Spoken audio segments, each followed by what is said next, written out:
me, just watch.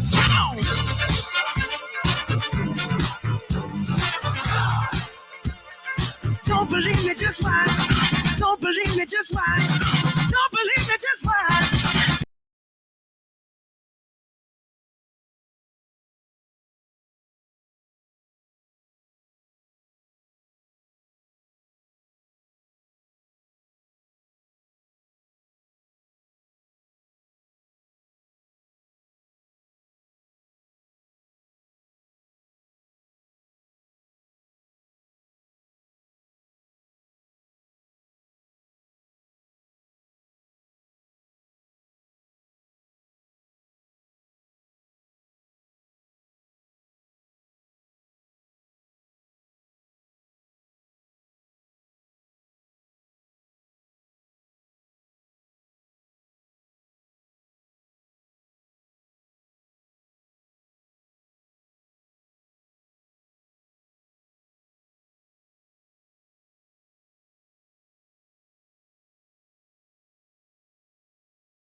Good morning, everybody. We're getting started shortly.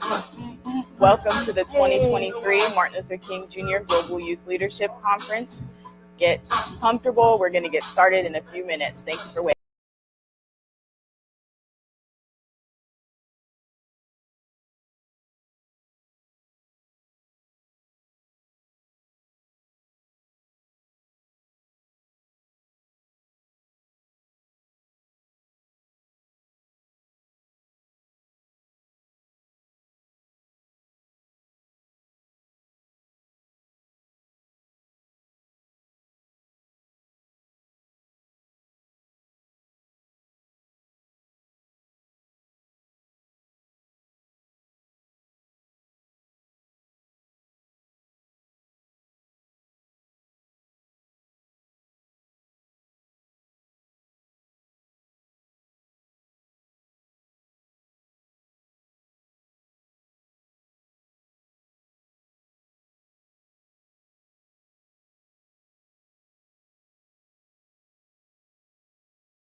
All right.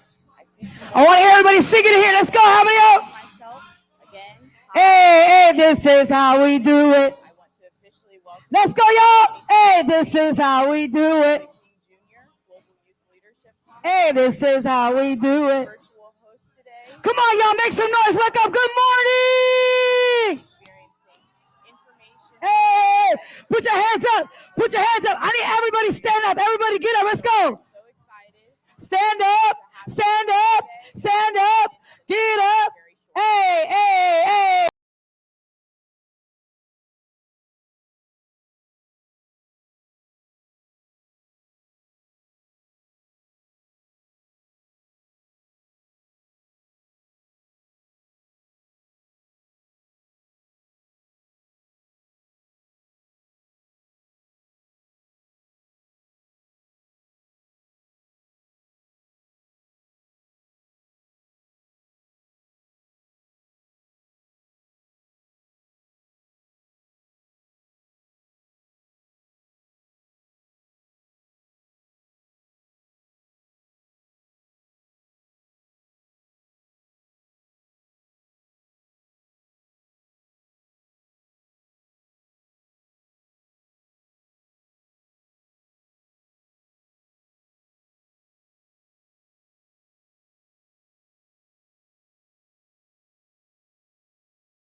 All right, we're doing some of our last final sound checks.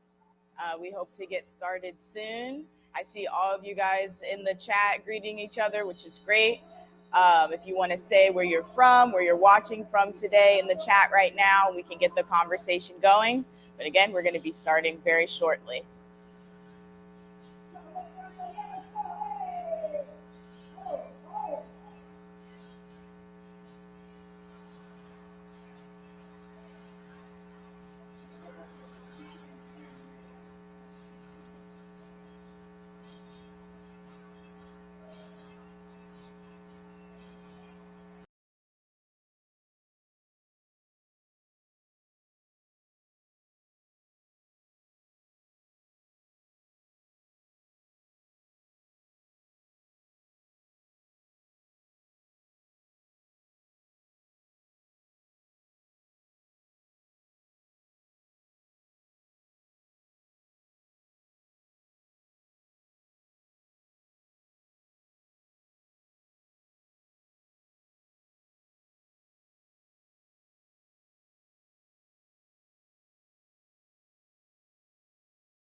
All right, I see some of your lovely comments. Freeport, San Salvador.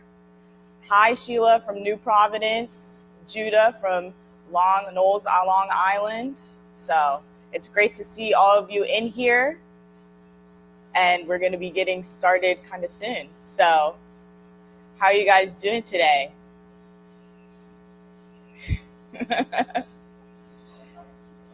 Yeah, let me know in the chat how you're doing. Okay. I see some more people commenting where they're from. Oh, South Andros, Devancio.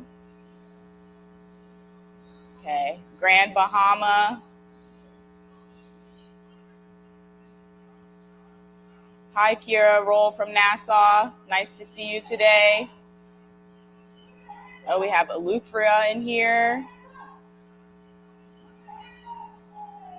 Okay, some of y'all are tired. I'm doing well as well. Thank you for asking. Oh, we have a I'm great from Leah. That's great. Let's see. Okay, Judah's just doing all right. Hopefully by the end of the day, we get a good or a great. Let's see. Kanisha as well. Stefano is good.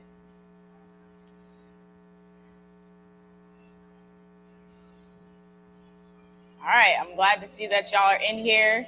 We got to get the comments warmed up so we can keep a good, steady conversation going throughout the day. I'm going to want to hear your thoughts. Ooh, Zephon said feeling energized. That's great. Steven's good. I'm going to tune into the main stage in a minute.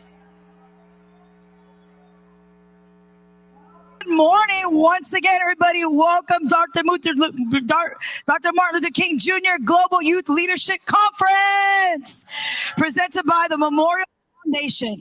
I go by the name of DJ Ilstead. I am a female DJ and also your MC for today, so give it up for me. Today, you will all experience information-filled college and career readiness presentations. We hope that all of you leave this event feeling inspired and that each of your paths to success is a bit more illuminating. Not only do we have a bunch of prizes to give out, but if you remember to add your academic stats during registration, there will also be some scholarships from feature colleges today given away. So let's get excited. So right now, I want to introduce the president of the Memorial Foundation, Harry E. Johnson Sr., to bring you greetings. Give it up. Yes, sir. Good morning. Good morning. How's everybody? Everybody good? Say everybody's good?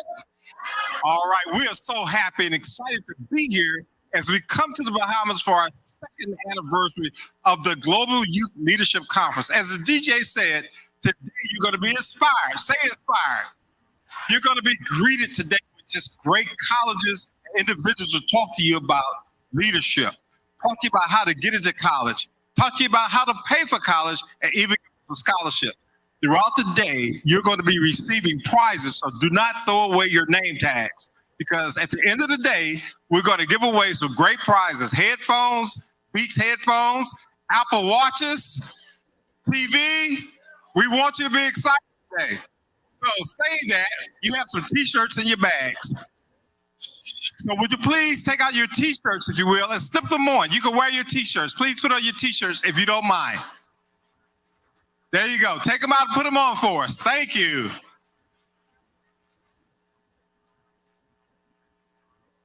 So is everybody here ready to go to college? Are you ready to go to college free? Real free.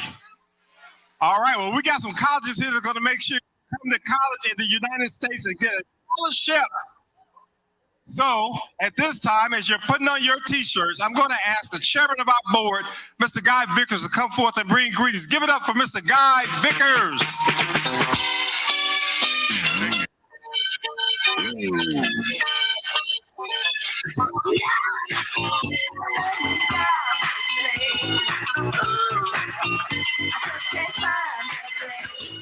Good morning.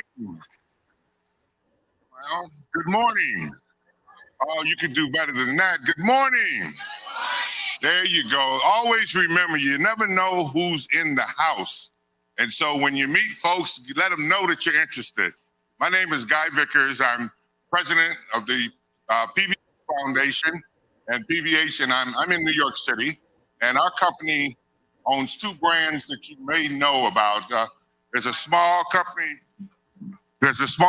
named Calvin Klein that you may be familiar with, and also Tommy Hilfiger. So that's the company that I work for. I'm responsible for all of the global philanthropy. We give money away to nonprofits and organizations like this. But more importantly, I'm chair of the Memorial Foundation. And this is an exciting moment for me to see you, future leaders out there. I want to just leave you with one thing. First of all, welcome. Take advantage of this opportunity and please network with each other, because you guys will be future leaders, and you never know who's sitting next to you. You may decide to start a business and run something that's very successful. Take advantage of today, learn, meet somebody different. Don't be afraid. Take advantage of all this information and go and do great things. Excellence happens with you. Thank you very much. Thank you, Harry. Thank you. Thank you, Mr. Chairman. Now, see, if I were one of you all and I like Tommy Hilfiger stuff, how many like Tommy Hilfiger shirts? I would find Mr. Hilfiger sometime today and I'll say, give me your business card. I want to follow up with you. I want a free shirt. I think he'll do it. Give it up for him. Give it up. Clap for him. So Memorial staff, I think we got some staff who came all the way from Washington, D.C. If you all around, wave your hand. Memorial staff, or you're around, you'll see them later on. Let's get today started. I think we got a program getting ready to start. So DJ, are you rocking? Let's rock it with a Greek show, I believe. All right, everybody looks so great with their shirts. Everybody, in the words of Jay Brown, say, I look good. I feel good. I smell good. All right. All right, guys. Once again, thank you, Mr. Johnson and Mr. Vickers. We are grateful to have the Memorial Foundation here in Nassau, Bahamas. Yeah. Now, who's ready for a Greek step show? We're going to start our show with our first fraternity, Alpha Phi Alpha fraternity. Give it up!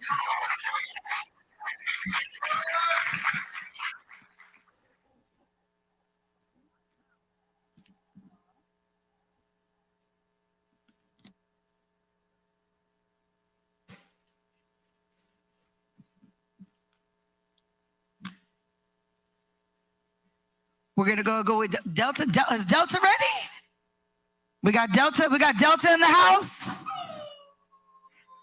All right, so we're gonna go ahead and move along. Sorry about that. With Delta Sigma Theta sorority, where they at? Make some noise.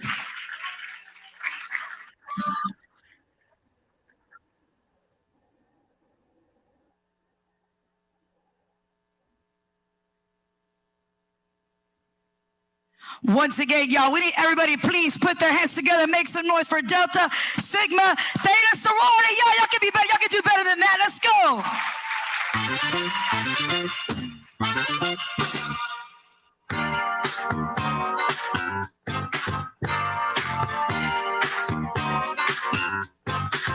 What you think?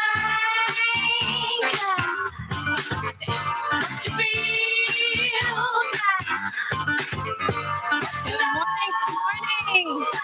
Good morning, everyone. How's everybody doing? Oh, y'all don't sound good. How's everybody doing? Also, y'all excited to go to college? They sound excited? No. I don't think so. No, y'all don't sound excited to go to college. Listen, if y'all excited to go to college, I need y'all to make some noise on the count of 3, okay? Y'all can do that for me? Okay, 1, 2, 3.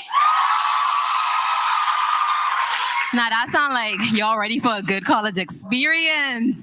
All right, good morning, everyone. Once again, my name is Lamika K. Williams, and I am practically a senior now at the University of the Bahamas. I study psychology with a concentration in clinical psychology. My name is Tashay Ferguson. I am almost a senior, and I am studying Spanish at the University of the Bahamas. My name is Noelle Seymour. I'm basically a junior, but I have like 3 more years left. I'm studying banking and finance with Spanish. As y'all can see, I'm the only non-bilingual one, but my sorors got me whenever we go to Mexico. So I like that, all right? Now, we are the sorors of the ultimate Upsilon Zeta chapter of Delta Sigma Theta Sorority Incorporated. I know that's right. And we were founded on the campus of Howard University, Delta Sigma Theta Sorority Incorporated, that is, on January 13th, 1913, by 22 illustrious women, college-educated women. Delta Sigma Theta Sorority Incorporated is an organization of college-educated women committed to the constructive development of its members and to public service with a primary focus on the Black community. Now, our pillars are scholarship, sisterhood, and service. Those 3 things we can always get down with, all right?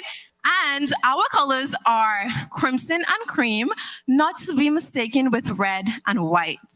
And I just want to give you guys just a little tidbit on why I chose to join my sorority.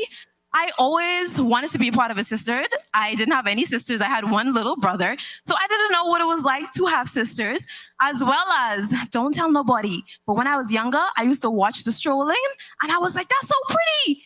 But now I know it's definitely not just about strolling. It's about sisterhood, service, and scholarship. It's about going out into the community and making a difference and making a change. And to be able to do that was honestly one of the most amazing things that I've ever experienced. So I would not choose any different any day because I honestly love it here, real bad. The reason I chose to join Delta Sigma Theta Sorority Incorporated was because I am the oldest of 3 daughters in my family, so I never got to experience big sisterhood. So like no one older than me, so I really wanted to feel that mentorship from older women in my life. So I wanted to join the sisterhood because of that. And of course, for the community service, I really like to give back to the community for people who are less fortunate, who don't have as much as I am blessed with in this life. So I really wanted to do that with my life, yes.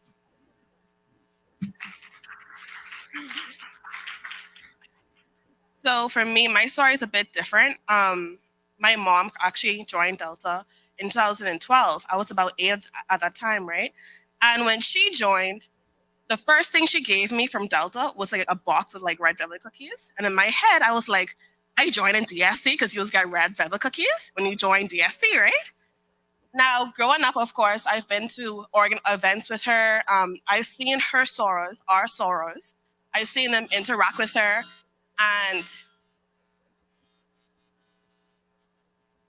so I've seen them interact with her. I've seen what a Delta woman is. And I just love the community. I love to go into the community services and seeing how they pour into how they pour into the community. And so I just always grew up knowing, I guess, yeah, this was for me.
All right, y'all, one more time, round of applause for the Delta Sigma Theta Sorority Incorporated.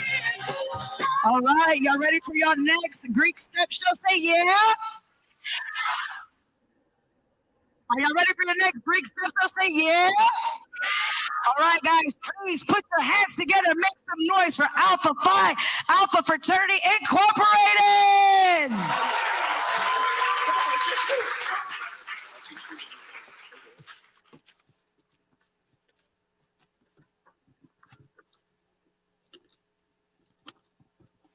A pleasant good morning to all of you. Are you glad to be here? We're glad to have you.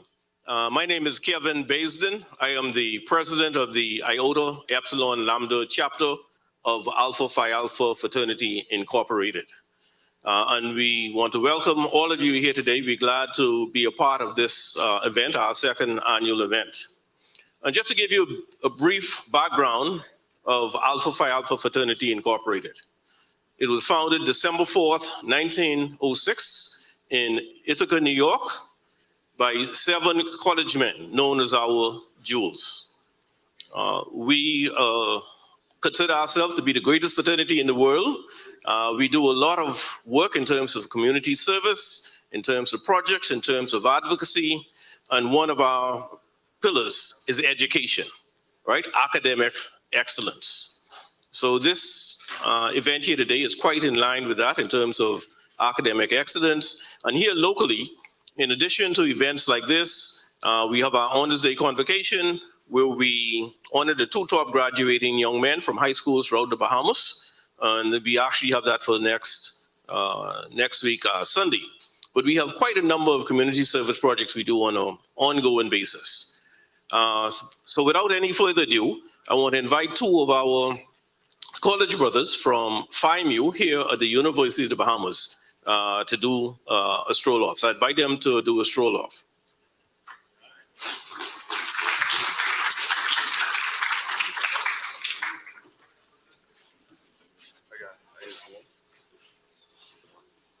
This whole stock off or just this? We brought it out, we stayed up like.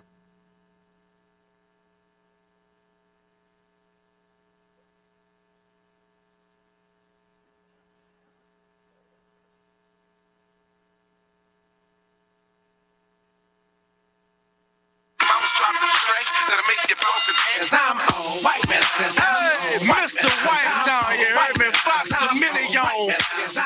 This would be the remix.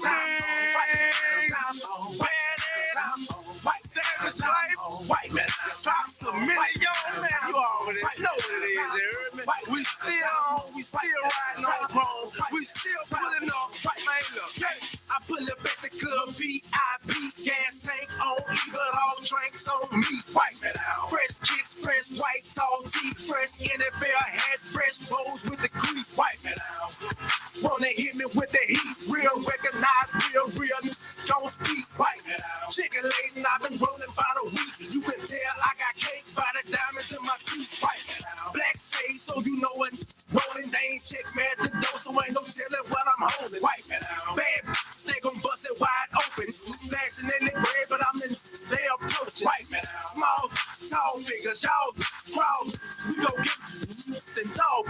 White man out. Y'all call, but my all killer get you into and whoever fall with. Cause I'm on white man, cause I'm on white man, cause I'm on white man, cause I'm on white man, cause I'm on white man, cause I'm on white man, cause I'm on white man, cause I'm on white man, cause I'm on white man, cause I'm on white man, cause I'm on white man, cause I'm on white man, cause I'm on white man, cause I'm on white man, cause I'm on white man, cause I'm on white man, cause I'm on BOOSIEBADACC. That's me. White man out. Red bone caramels all up, stop and stare all up, trying to steal my underwear. White man out. I like to flow like Rick Ross, got a hiccup, set it off. When I sing it, everybody set it off. White man. Whoa, man. Damn, don't play with me. Give it up, guys. One more time for Alpha Phi Alpha Fraternity Incorporated. Fresh J's on the corner playing spades. I'm an ordinary person, but a pain. White man out. Fox sipping, wet and smoking, and we choking off a whole pound of purple, famous like the Ninja Turtle. White man out. Just left New York City, hooked up with Pete. Did it, finna blow past 50. You go. All right, are we waiting for our next fraternity? Say yeah. Hear me, man. Red light, green light, yellow light. Cause I'm on white man, cause I'm on white man, cause I'm on white man, cause I'm on white man, cause I'm on white man, cause I'm on white man, cause I'm on white man, cause I'm on white man, cause I'm on white man, cause I'm on white man, cause I'm on white man, cause I'm on white man, cause I'm on white man, cause I'm on white man, cause I'm on white man, cause I'm on white man, cause I'm on hot drop, drop it like it's hot, yeah. White man out. You see this ice on my wrist, hot glitz. Soon as the lights hit, you can't lie to ice sick. White man out. Purple got me smelling funky, red monkey, $500 on them, you ain't seen. All right, guys, sorry about that. Once again, y'all, who's ready for our next sorority? All right, y'all, give it up for Zeta Phi Beta Sorority Incorporated. Y'all make some noise. Good morning, ladies and gentlemen. Good morning, ladies and gentlemen. Thank you. We are the ladies of the Resilient Rho Upsilon chapter of Zeta Phi Beta Sorority Incorporated. Good morning, good morning. Zeta Phi Beta Sorority Incorporated was founded on January 16, 1920 on the campus of Howard University by 5 Dudley Pearls. Most Honorable Founder, Arizona Cleaver Stedmans. Most Honorable Founder, Pearl Anna Neal.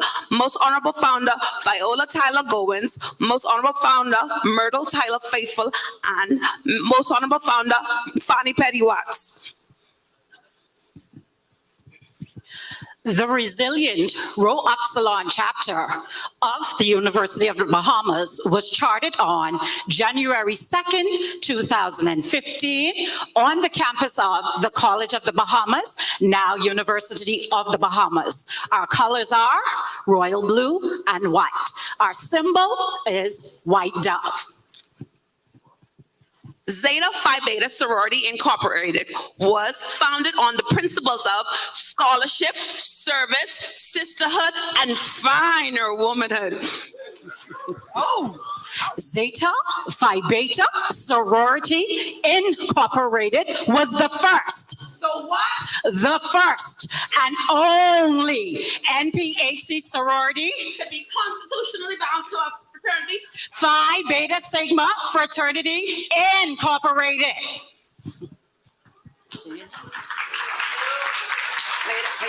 Yeah, you can play it now. You can play it now.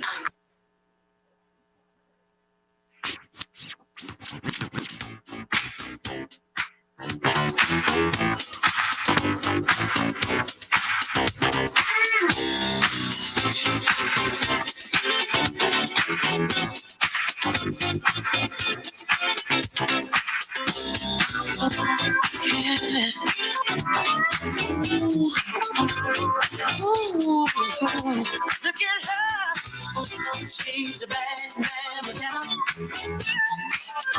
just as fine as she can be. Hey, she's a bad man, just as fine as she can be. Her body measurements are perfect in every dimension.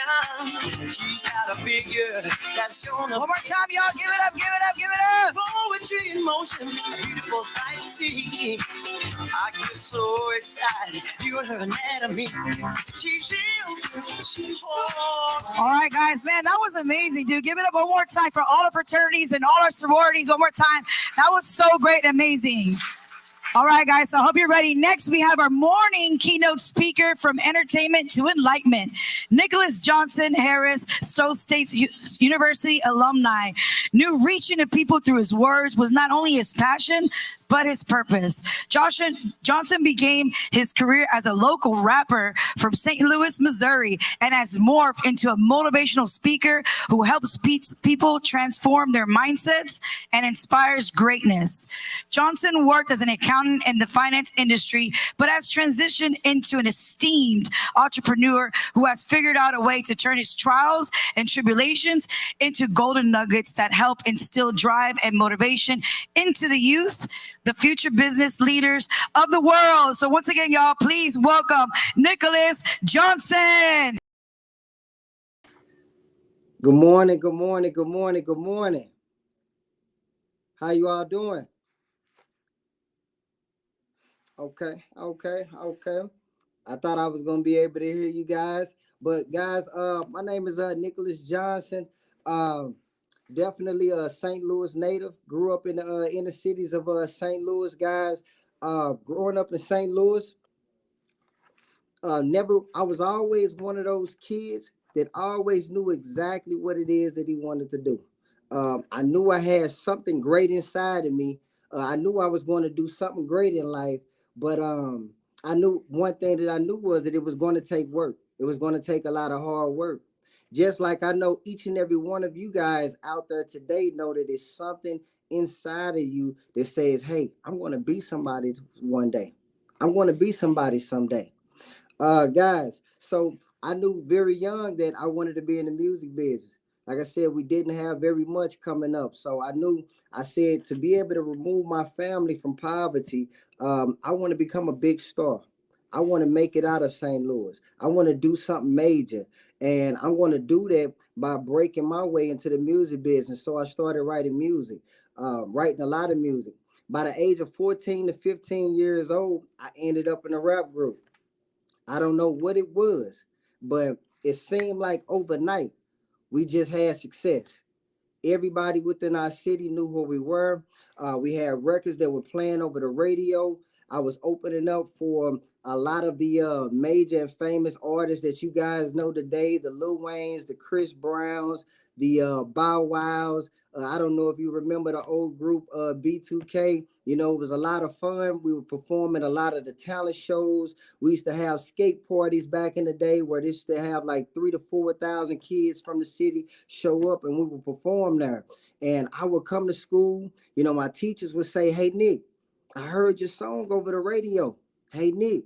All the students at school, "Hey, Nick, I heard your song over the radio. Y'all on your way, man. You getting ready to blow up." And it was such an exciting time in my life, guys, because like I said, I had this dream from a kid saying, "Hey, I'm on my way. I'm going to blow up." And but while I was going through that time period, I was feeling very conflicted because I would come to school every single day with a smile on my face, excited, you know, receiving the applause. We couldn't go nowhere throughout the town without people knowing who we were. But inside, nobody knew. I was dying inside because I had found out that my mother had came down with breast cancer. Young teenager at this time, not really knowing the results from this thing, but I had an understanding that a possibility was that she wouldn't always be here with me. So you can just imagine a kid 14, 15 years old saying, "Hey, you know, I want to move my family out of poverty and I want to change our lives for forever." But here, my life is being changed with a great tragedy because it looks like I'm getting ready to lose my mother. So we ended up, she got involved with chemotherapy. We ended up with a victory because, you know, the cancer left, which we were very, very happy about that. But a few years later, guys, around my senior year, the cancer came back. Now, all my mother wanted was to see me graduate from high school and go to college. During this time, I knew it was serious because when the cancer came back, it surrounded her lungs and it surrounded her heart. And pretty much we started to make preparation for her not getting ready to be here. Now, guys, I didn't have any counseling or anything like that to be able to help, you know, a teenager be able to work through those emotions, mentally, spiritually, all of those things. It was kind of one of those things where you kind of just had to deal with it and figure it out. And I wish I had some advice. I wish I had at the time, you know, some counseling to be able to talk to me to help me work through those issues, but it wasn't there, guys. So during my first year of college, I used to take my mother back and forth to the hospital, you know, to go to chemotherapy. We were just kind of preparing ourselves for what was getting ready to come. And it got to a point to where she said, "Nick," we would write letters back and forth to each other. And she would say, "Nick, I want you to finish school. I want you to go to college." And well, I was in college, but "I want you to finish college." And I was just like, "You know, Mom, nah, I don't really want to finish school. I just want to focus on you getting healthy. I just want you to get back together and for you to stay here with us." And she said, "She'll write on the letter," tears and stuff coming down her eyes, "Nick, I need you to finish school." Now, at this time, guys, I didn't know or really understood what finishing college was going to do for me and my family. You know, I didn't understand, you know, the whole being a first generational college student, you know, how that was getting ready to change the trajectory of my family. I didn't understand that Nick going to college was going to allow everybody and give everybody the opportunity and say something to look forward to and say, "Hey, we're going to get an education. We're going to get it done." I didn't understand that at that time. So I did what every loving son would do. I told my mother, yes, I will finish. Shortly after, guys, she passed away. Shortly after she passed away, I dropped out of college. I spent about a year and a half, 2 years spinning in circles, a lot of bad decisions. And, I finally came to grips with myself, just talking with God, and said, you know what? I have to give my mother her words back. My mother asked something from me before she left this earth. I'm not going to feel right until I give her words back and get it done. So I had a vision, guys. Instantly, I decided what I wanted. I wanted to give her words back. But the thing is now, not only did she want to see me graduate from college, I wanted to be there now. I wanted to do it now. Because no matter how much somebody wants something for you or wants success from you, it doesn't matter until you start wanting it for yourself. And now I wanted it for myself. So I wrote a letter to Harrisville State University. I got denied. But we're going to talk about being delayed, but not denied. So I got denied the first time.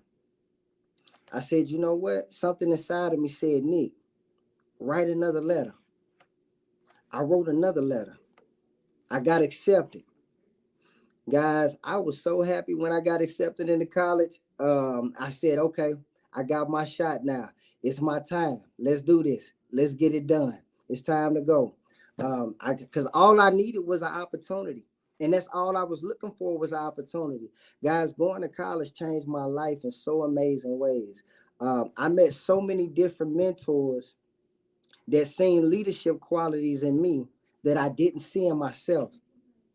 And they brought those leadership qualities out of me. So I ended up finishing school. I was able to give my mother her words back. I graduated, ended up joining a lot of organizations, spearheaded those organizations. Felt so good about doing that. But when I finished, my counselor said, Nick, because I'm like, hey, I didn't gave my mama her words back now. It's time. I done done it. He said, nah, you haven't done it yet, Nick. I said, what do you mean? I haven't done it yet. He said, if you really want some respect, you need to go and get your master's degree. Guys, I never thought about going to get a master's degree. Like I said, first generational college student. It just wasn't in the plans. He said, but you need to go get your master's degree. I said, all right, I'll go get my master's degree. I went and enrolled into the MBA program, guys. Doing my MBA program was the first time in my collegiate life that I had a 4.0 GPA. I was so excited. So I ended up graduating. I got the MBA. I said, okay, I'm feeling myself now, y'all. Y'all can just imagine. I'm like, I done got my bachelor's degree. I done gave my mother her words back. I done got my master's degree. I'm like, I done made it. I done did it. My counselor say, whoa, Nick, you still got to do something else. I said, what else do I got to do? He said, you need to write the book. I said, write a book? I said, I went and got my bachelor's degree. I done got my master's degree. I didn't put in so much work. I'm tired of school. He said, no, you need to write the book because there's going to be so many other individuals that's coming after you that have a similar story, Nick, that also was a first generation college student, Nick, that didn't understand how to navigate their way through school, Nick. And you need to be able to develop some blueprint that'll be able to help them to become successful in that transition. So I wrote the book, 35 Golden Nuggets to College Success. Guys, there were 3 things that I learned that helped me to be able to get through college, guys. One of those things was, like I said before, deciding what you want, guys. There's a scripture in the Bible that says, my people perish for the lack of vision, guys. If we don't have vision, if we don't have knowledge, guys, that means we haven't set a sail about where do we want to go. Which means there's a whole lot of action taking place, but it's just merely a waste of time. Because you haven't set that vision yet. Me deciding what I want, saying, hey, I want to go to college. I need to finish school. That was me setting my sail, setting my vision in place. So I had something to take aim at, guys. The other thing was, guys, being able to just overcome objections. Like I told you before, there's going to be some time in your journey where it seems like you may be delayed, but it doesn't mean that you're denied. And I hope y'all taking notes, because I got a thing to say note takers are money makers. So definitely be taking notes right now, because you're going to run into some point of time in your life, in your journey, where you feeling like you're working so hard and things are not moving as quickly as you would like for them to move. Things are not materializing the way that you want them to materialize. But I need for you to understand not to quit, because it may seem like there's a delay, but that doesn't mean that you're being denied for what it is that you want and what it is that you're trying to accomplish, guys. The other thing was, overcoming objections. So adversity. So guys, when I went to school, I started to join these organizations. One of the biggest things is of any college student, I would say wary, is to make sure that they have some gainful employment, is to be able to receive a job after school is over with. I didn't receive an opportunity after my bachelor's program. But what I did get involved in was a couple of organizations. One of these organizations was called National Association of Black Accountants. I remember that I went to this conference. When I got to the conference, I seen that they had a lot of different firms at these conferences. Everybody was suited. Everybody had their resumes, their portfolios, everything in place. And I introduced it to myself to every last one of these companies that was at the conference, right? And at the end of the conference, they say, "Hey, Nick, we really like you. We really would like to offer you an opportunity, but you're not fully committed. Your degree field is not even in accounting." I was denied. So when I got back to my university, I instantly changed my degree field, guys, quickly. I said, you know what? The next time I come back to that conference, I'll be ready. Something happened the next time we get back to the conference.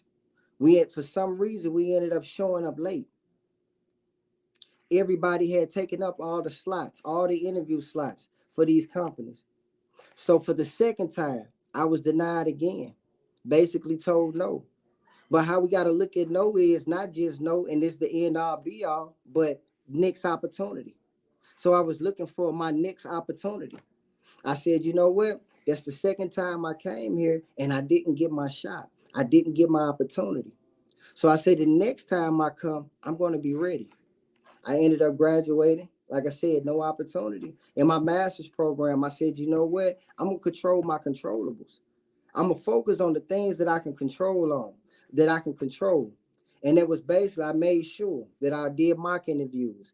I made sure that I started networking early. I heard them talking about networking earlier. Guys, it's very, very, very, very important. I started networking, reaching out to these companies early, sending emails early, letting them know that Nicholas Johnson is on the way. I'm coming. I made sure that I got the 4.0 GPA. I'm coming with straight A's this time. So when I showed up at the conference this time, guys, I ended up landing interviews with 7 different companies. After those interviews, I had 5 different offers from around the world. I was delayed, but I wasn't denied, guys. I wasn't denied. But what I did was I inspected what I expected, and I controlled my controllables. And the last thing I want to talk to you guys about is don't quit. Whatever it is that you're working on out there, don't quit. Whatever it is that you say that you want to be, don't quit. So as I conclude, I'm going to leave you guys with this, one of my favorite poems. When things go wrong, as they sometimes will. When the road you are trudging, seeing all uphill. When the funds are low and the debts are high. When you want to smile, but you have to sigh. When care is pressing you down quite a bit. Rest if you must, but don't quit. For life is queer with its twists and turns, as every one of us sometime learn. And many a failure runs about, when he might have won if he stuck it out. Don't give up though the pace seems slow. You may succeed with another blow. Often the goal is nearer then. It seems to a faint and faltering man. Often the struggler has given up when he might have captured the victor's cup. And he learned too late as the night came down how close he was to the golden crown. Success is just failure turned inside out. The silver tints of the clouds of doubt. And you never can tell how close you are. It may be near when it seems so far. So stick to the fight when you are hardest hit. It's when things get worse that you must not quit. Thank you, guys. I wish every one of you guys much success.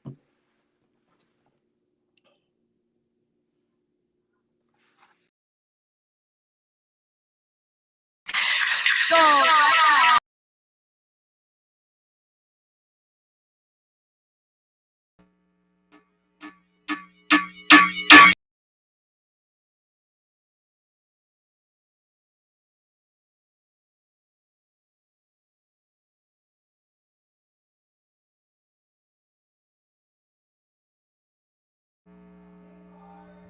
Okay, for all of y'all that just came in, hi again. My name is Kennedy Simon. I'm your virtual host. It will behoove you to take notes today, and maybe you can get some gift cards and get some prizes to take home. So in between each session today, I'm going to be checking in with y'all to see your thoughts. I'm going to ask you some questions, and those who answer correctly in the comments may get a gift card. So I'm going to go ahead and start asking some questions. So let's get ready for that. All right. Can somebody tell me in the chat what motivated our speaker, Nicholas Johnson, to finish college?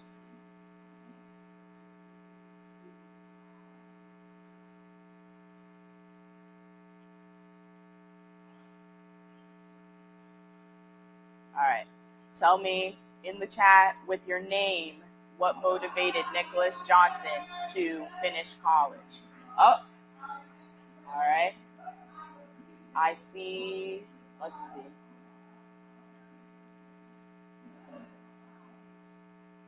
Okay, we have Keandre Sargent, his mother dying of cancer. That is correct. So I'm going to put my email across the screen, and I'm going to have you email me, and you can claim your prize. We're giving away several different gift cards. We're giving away Amazon, Apple, and Visa. So have your quick fingers in that chat so I can get you your prizes. All right.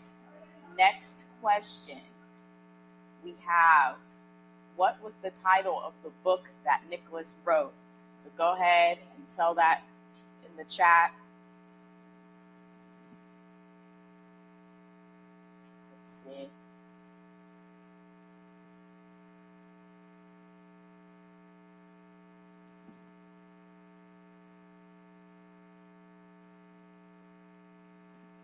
All right, we have Janae Robin. Thank you for getting that in. 35 golden nuggets. So if you can email me your name and the question that you answered, I'll get that to you throughout the day. I have one more question, so we have one more chance in between this one session. If anybody could tell me what type of music group was Nicholas a part of, might have had to listen a little closely, but if you could tell me that, we'll get that third gift card out to somebody.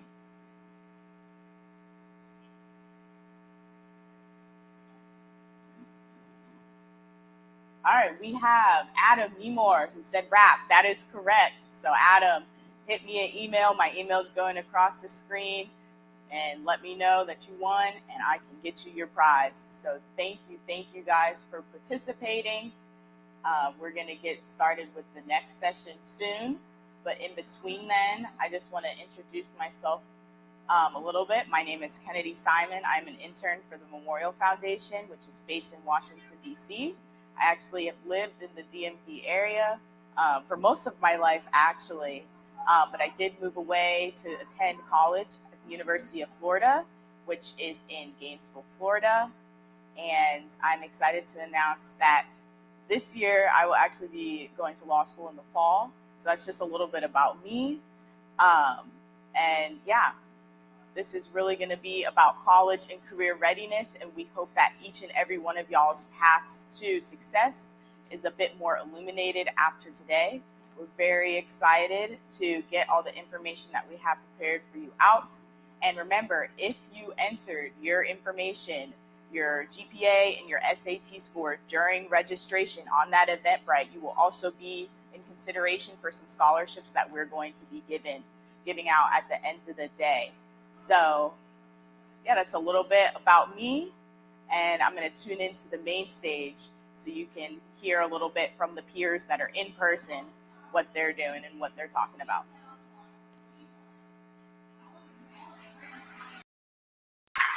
All right, guys, this is going to be the last question. What was the title of the book Nicholas wrote? Ooh, that's a good one. The guy right there in the center.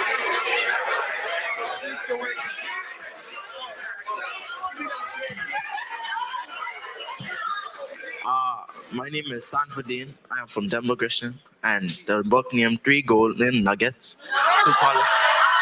35. My No. bad, 35. Sorry. I'm so sorry.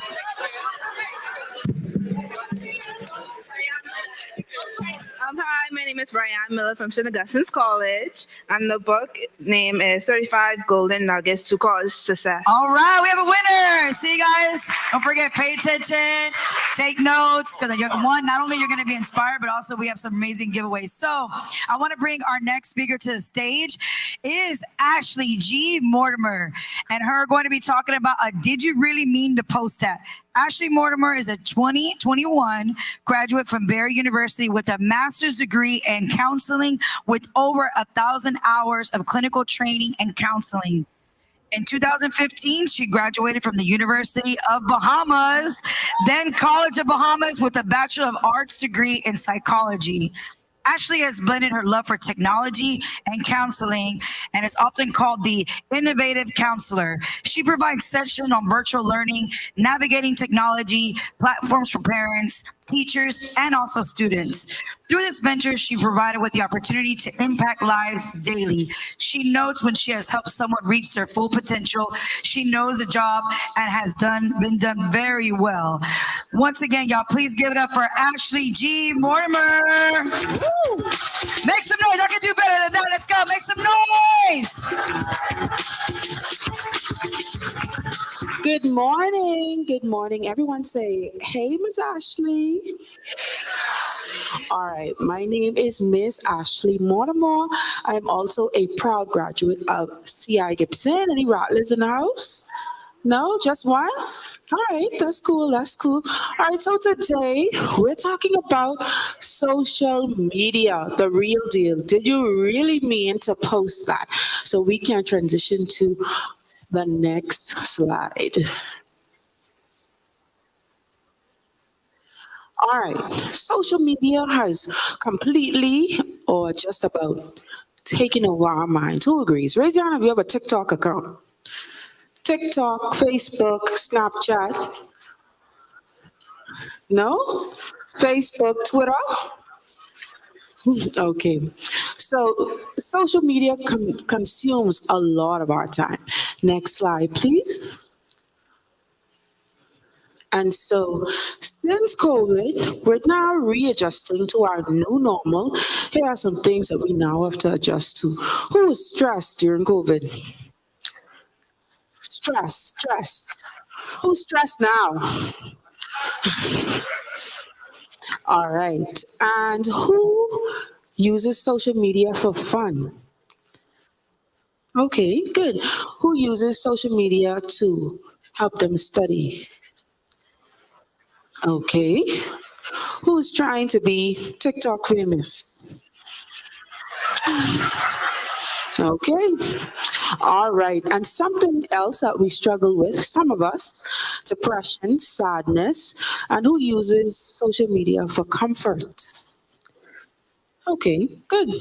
So quite a few of us. Next slide, please. All right, and so I'm going to touch a little bit on mental health. As you can see here by the picture, healthy body, healthy mind equals a happy person. And so when we talk about our mental health, it focuses on our social and emotional well-being. Next slide, please. It impacts our thoughts, our feelings, and how we handle stress. So on some days, someone can come to you and you'll be fine. On other days, someone can come to you and you can do what? What's your response? You may be fine one day and upset the next day. And why? Maybe because you're not in a good place. Next slide, please. All right. What comes to mind when you hear the word social media? WhatsApp, notification, Facebook. All right. Anything else? Instagram. Problems? Okay, we're going to get to that. Drama. Okay. Pardon? Cable? Oh, the shade room. We're going to get to that too. All right. So I have two little clips. I want to know if you know any of these sounds. All right. Next slide, please. Oh, it's coming up. So social media, these are some basic apps. Anyone remember using Roblox in primary school? You still use Roblox?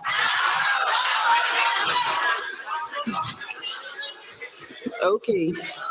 Maybe there's an opportunity to win a Roblox card today. All right, next slide, please. And so we must be mindful of the things that we post, but we're going to get there. Next slide, please. These are some typical apps. Anyone recognize?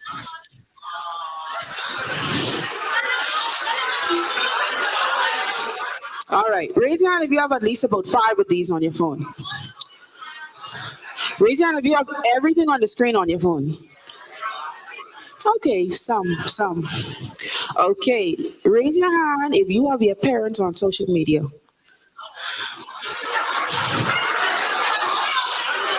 Okay, only on Facebook.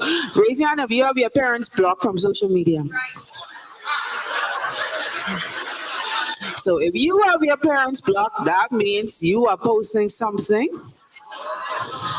All right, we're going to get to that. Next slide, please. And so parents in the room, you think you may be on your child's social media and you're not. Next slide, the power of social media. So we have 2 videos. Next slide, you can play the next one. Let's see if you know this one. And if you know it, I want you to sing just a little bit. All right, you can play it.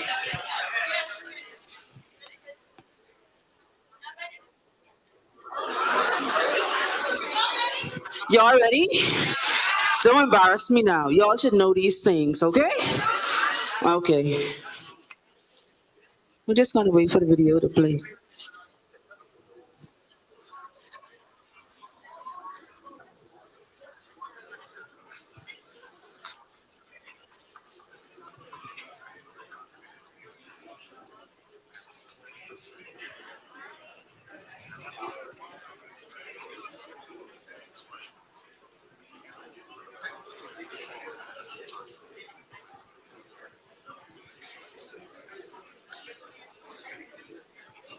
Okay, so we're just going to give them just a few minutes. Everyone know that song that's on the screen? Okay. Raise your hand if you don't know that song on the screen. Oh, okay. Okay, if you know the song, stand. And when it comes on, I want to hear you. Stand. When it comes on, I want you to stand so I can hear your voice. Stand so you can project.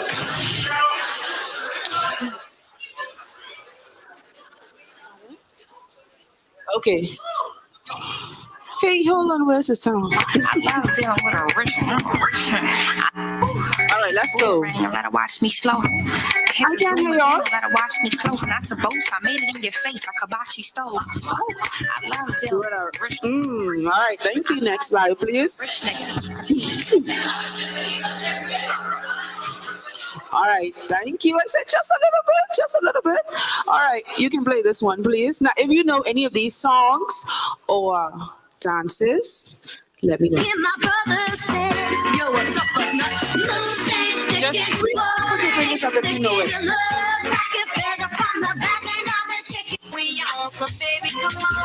up, let me see y'all do it. Stand up, let me see y'all do it.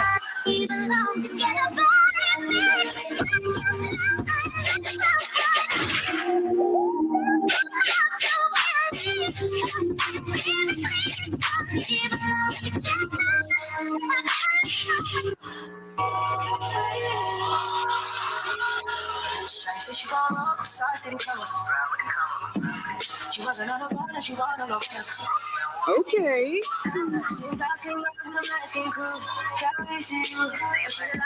Oh, I see you.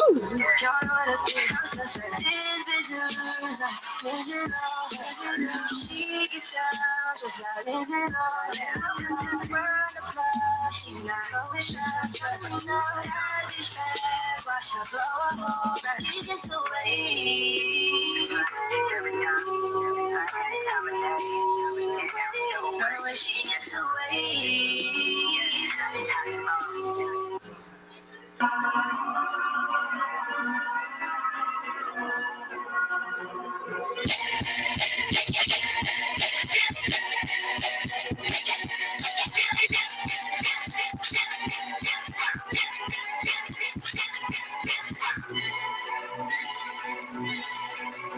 Where you feel one kiss is all it takes. Falling in love with me.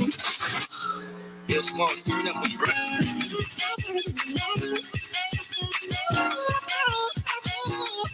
Okay, thank you. We can transition to the next one.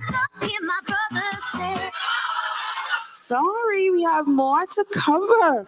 All right, when we think about the power of social media, imagine some of us, we have never met in this room, but those songs, some of us, those common sounds connects us. And so that means we've seen the same videos, heard the same sounds. Those sounds have gone viral.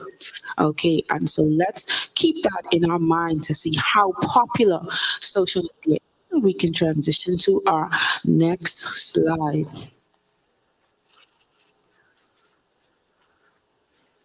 All right. When we talk about social media health and fitness, here's a benefit, the positive side of it. So for those that cannot see, on here, there's a Calm app. There's a motivation app that you can download on your phone. It's called Motivation Daily Quotes, or I Am. And you can set it so you can have notifications throughout the day to just give you some positive encouragement on days when you're happy, days when you're sad, throughout the day to encourage you. There's My Fitness Pal. There's a Headspace meditation and sleep app. There's Fitbit, and there is Couch to 5K. So if you want to get from sitting on the couch to running a 5K, you can do that. And it helps you in small increments. And we can transition to the next slide.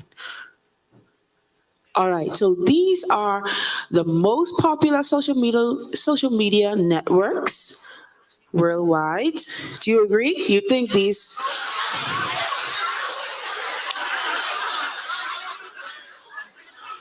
All right. Now, I am going to say one name from Facebook, and if you know that name, raise your hand. Cindy Patrice Toxin. Okay, so we all know who Cindy is, and if you think about some of the things that are posted online, we know that some of those things are not appropriate. And even though she may transition onto other things, trying to rebrand herself, those past videos from the pandemic and the viral videos like car wash, we know that those things follow us. We can transition to the next slide, please. And again, more popular social media apps, and we can transition to the next slide. And so you see Facebook is at the top. Raise your hand if you have Facebook. Everyone has Facebook? Okay. I know. Next slide, please.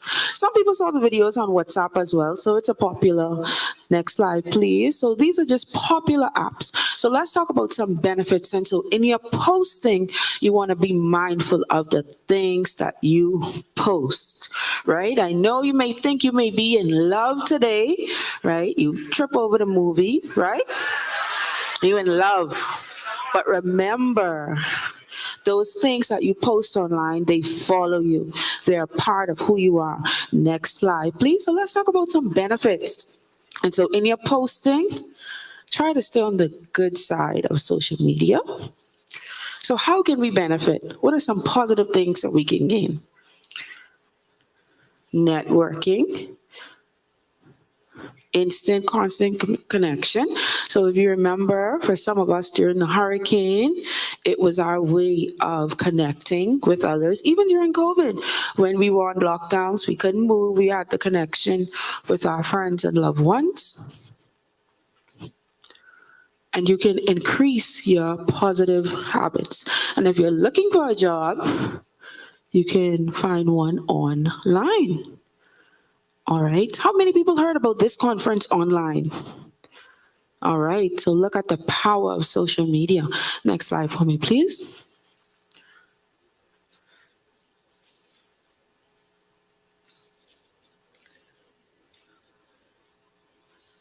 All right. And so another good thing is I saw someone said they want to be TikTok famous. Who was that? Who makes content? Who's a content creator in the audience? Any content creators? Okay, good, good. Good for you. All right, here's some tech tips. Again, staying on the positive side. So in your posting, you want to be mindful of the things that you do. Don't allow social media to consume you. Use it for your benefit. There's Google Suite that you can use if you don't have Microsoft Word. It's online. It's free. Once you have a Google account, you can use it. Next slide, please. All right, who knows about Canva? All right, and if you don't know about Canva, here is Canva. It is a visual work suite. That's fine. You can create flyers. What else can you create on them? Designs, posters, logos, invitations, anything that you need. And it's practically free. There's a pro version if you'd like to pay for it. Next slide, please. But it's really helpful for anything that you need. All right. Let me look at the screen. All right. So for some of us, we are so consumed by social media, we must be mindful of it. All right. Next slide, please. And so for a lot of us, and sometimes young people, you are consumed by what? Likes, shares. Who has a picture with at least 100 likes online? Okay. Who strives for 100 likes on TikTok? Okay. All right. So it really depends on the person, but for some people, they thrive on likes. And so you must be mindful not to get consumed by these things because social media is not real. People show you what they want to see. And so be mindful that what you're looking at is not always as it seems. Next slide, please. All right, so we're going to get to the negative side. I heard someone say drama earlier. You want to be mindful to try and stay clear of the drama. Those things that you post online can be screenshotted and shared, and they're with you forever. Next slide, please. And so it's easy to get into a back and forth, easy to get into drama. Be mindful to try and stay away from that. Next slide, please.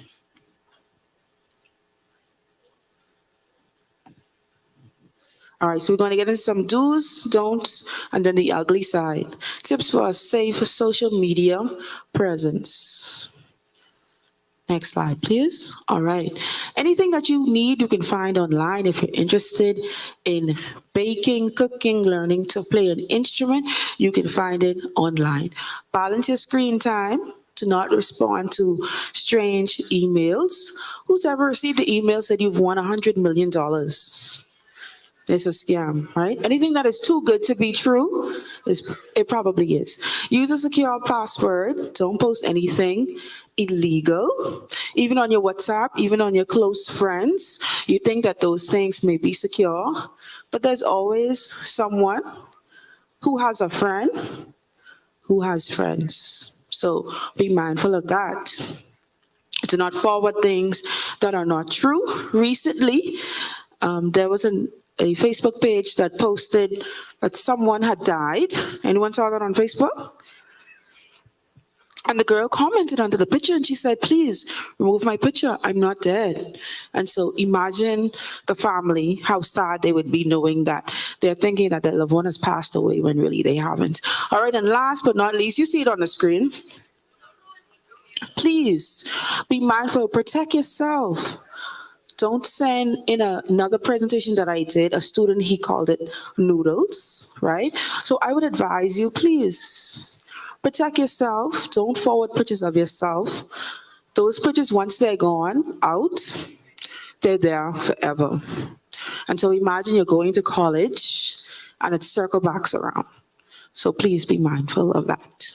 All right, Forest, here's an app that you can use to stay focused. Who needs help to stay focused when they're studying? All right, and so it helps you. You plant a seed, and the more you study, the more your tree will grow. So Forest, it's in the App Store. You can try it out. Next slide, please. Minimalist, it's something like Forest, but it's for those who like a simpler look. It's just black and white. It goes in a circle, and you get to keep it going. Next.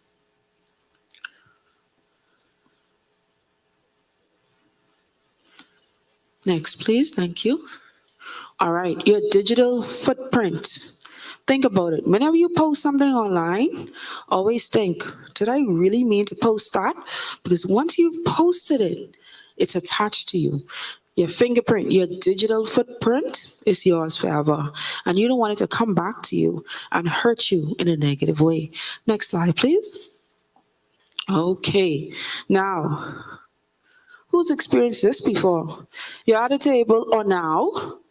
Even though in the back is dark, I could see some of y'all on your phones, which means you're what? Not paying attention, you're distracted because you're on social media. And so this couple, they're talking to each other, but where is their focus? On the phones. All right, next slide, please. So you want to be mindful to stay in the moment, present, and enjoy what you can. And so that's a part of the ugly side of social media. All right, for some people, there's something called fear of missing out. Who knows what that is? All right, FOMO, yes. And so fear of missing out means you want to stay updated all the time because you feel like if you don't see it, then you're going to miss out. But that's not so. And so social media can cause or can attribute to some of these things low self-esteem. You see your friends posting their new Nike Dunks, and you want those too. But who knows? Their parents may have bought it for them, or they may have worked for it. And so that may cause you to feel bad about yourself because you don't have it. But be mindful. Like I said, the things that you see on social media are not real. All right. There's sometimes some people can go online, find a picture of their Nike tennis, post it online, and you think it's theirs. Or maybe it came from China. How would you know? You know about DHgate? Okay, so those things are replicas and they're meant to look like the real thing. So how would you know? And they have the receipt. You wouldn't. Next slide, please. Yes, thank you. So what does your digital footprint say about you? Be careful about what you share, where you share, with whom you share. And so be mindful of posting your location online. You never know who's watching, who's looking out. Just be mindful, be safe, be smart about the things you do online. Be yourself and be your best self. I think I have one more slide.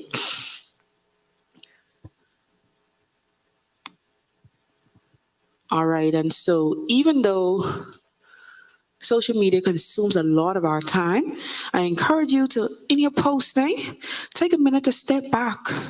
Has everyone ever done a social media detox? It's important. Turn off the phone, step away. Next slide, and we can run through these quickly.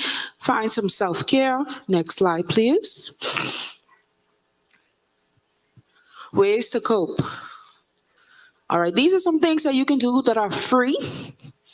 You can do yoga. You can learn that on YouTube. Meditation. Read a book. Who likes reading? Who doesn't like reading? Okay, that's fair. Journal. Who likes music? Okay, you can listen to music. I think there's two more. Music. And last one, exercise. Who exercises? Okay, good. You can do that. And you can just relax. Take a minute to relax. Next slide, please. So remember,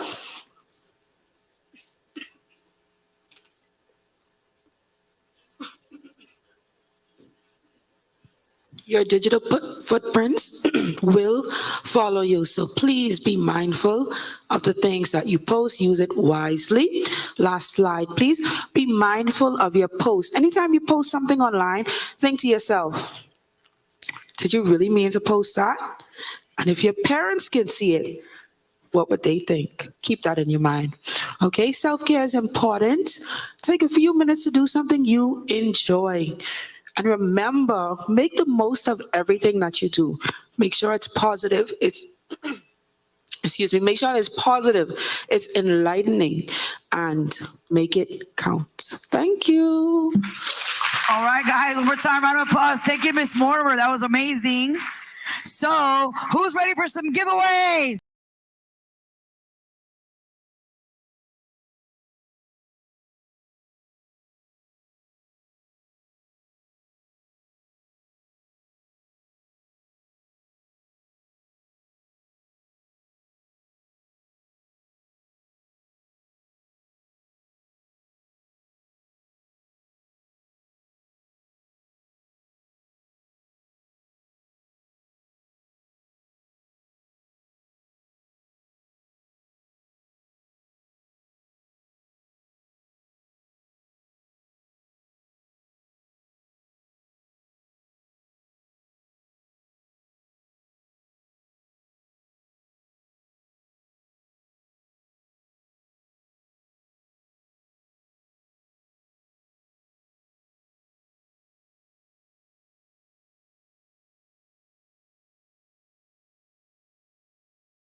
Guys, coming up next, we have Dr. Gregory Vincent talking to us about your network is your net worth, the power of networking.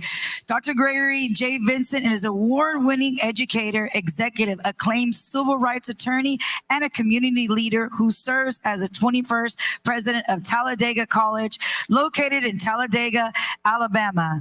Dr. Vincent recently served as a professor of educational policy and law, inaugural executive director of the Education and Civil Rights Initiative, and program chair of the PhD Senior Diversity Officer Specialization at the University of Kentucky.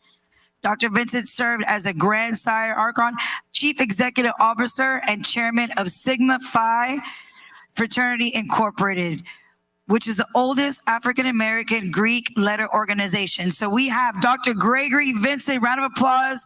He's over here with us virtually. Good afternoon, everyone. How are you? It is a joy to be with you today at the MLK Global Leadership Conference. I want to congratulate all of you for working so hard to put yourself in a position to hear from some great speakers about social media, about networking, and to honor the legacy of Dr. Martin Luther King Jr. And so it's an honor to be with you today. I only have a few moments with you because I'm actually at my undergraduate alma mater receiving an award, but I did want to take some time to talk with you all about the power of networking.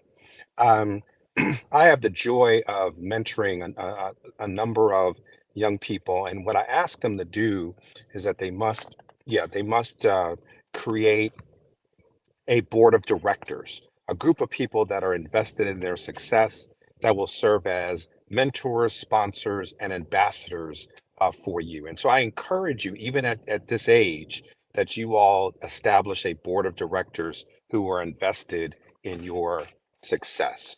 And so when I talk about a sponsor, it's someone who is going to advocate for you, someone who's going to make sure you're on your path to success.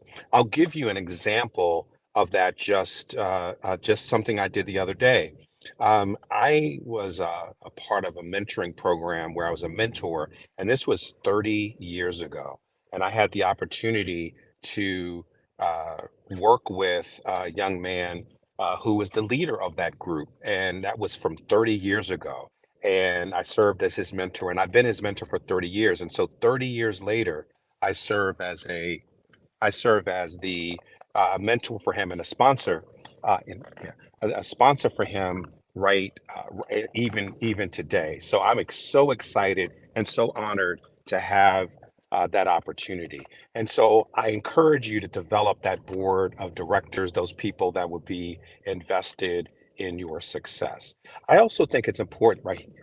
It's also important that you have people who care about you, who will serve as mentors, who will give you wise counsel, who will give you that ability to, when you have questions or issues, they will give you that wise advice. So please make sure that you do that. And then ambassadors are people who just celebrate you at every occasion, big and small. And you need all. Give me one moment. Yeah, give you that. So please know that we are excited for you. Please know that Talladega College is a historically Black college and university. It's a school that is built for students who look just like you. We are so excited for your future. My son is actually at a very similar event at Morehouse College in Atlanta, and he's excited about being part of the class of 2027. By show of hands, how many of you are seniors this year? All right. I share that because we would love for you to consider Talladega College and for you juniors as well. We're excited to have you all as part of this conference. Please know that given the profiles that you all have presented, you will be eligible for a scholarship, an academic scholarship at Talladega College. And we would love to have you join us. This is just the beginning. We're excited about having you as having you part of our body. But wherever you decide to go to school, please know that we care about you. You're part of our global community. You are the best of us. You are the future for us, and we are so invested in your future. And so remember, you need a board of directors that are ambassadors, sponsors, and mentors, and that are committed to your success. I have benefited from that over my years when I established my own board of directors, and I ask that you do the same. So by show of hands, how many people are going to establish a board of directors and have ambassadors, sponsors, and mentors for your success? Please know that we are here for you. We love you. We are committed to your success. Talladega is proud to have a sponsorship in the Bahamas. Some of our greatest students come from the Bahamas and across the globe, and we would be so committed to having you come to Talladega as you consider your college experience. So again, my name is Dr. Gregory Vincent, president of Talladega College. We would love to have you join us. And again, we support you whatever you decide to do. And because you're such great students, you will be eligible for scholarships. I'd love to stay with you all longer, but I do have to get to my next event. And again, all the best to you, and we will be in close touch. And again, congratulations to all the conveners, the organizers. We so appreciate you as well. So again, know that you are put yourself in a position for success, and we're all committed to making sure you get to the finish line. Thank you all so much. Gregory Vincent. All right, this time we're going to please present and put your hands together for Prime Minister Philip Davis and the Ministry of Education and Technical Vocational Training, the HUNT. Glennis Hannah Martin, MP.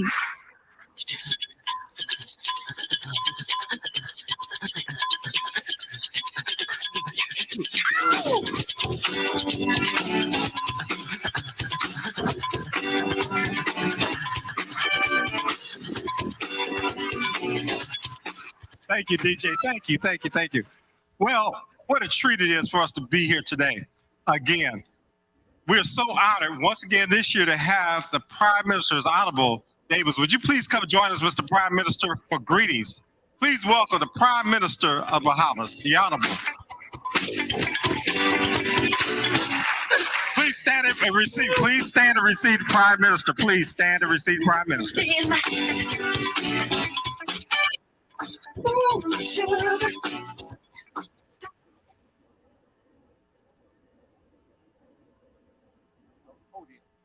Good morning, everyone.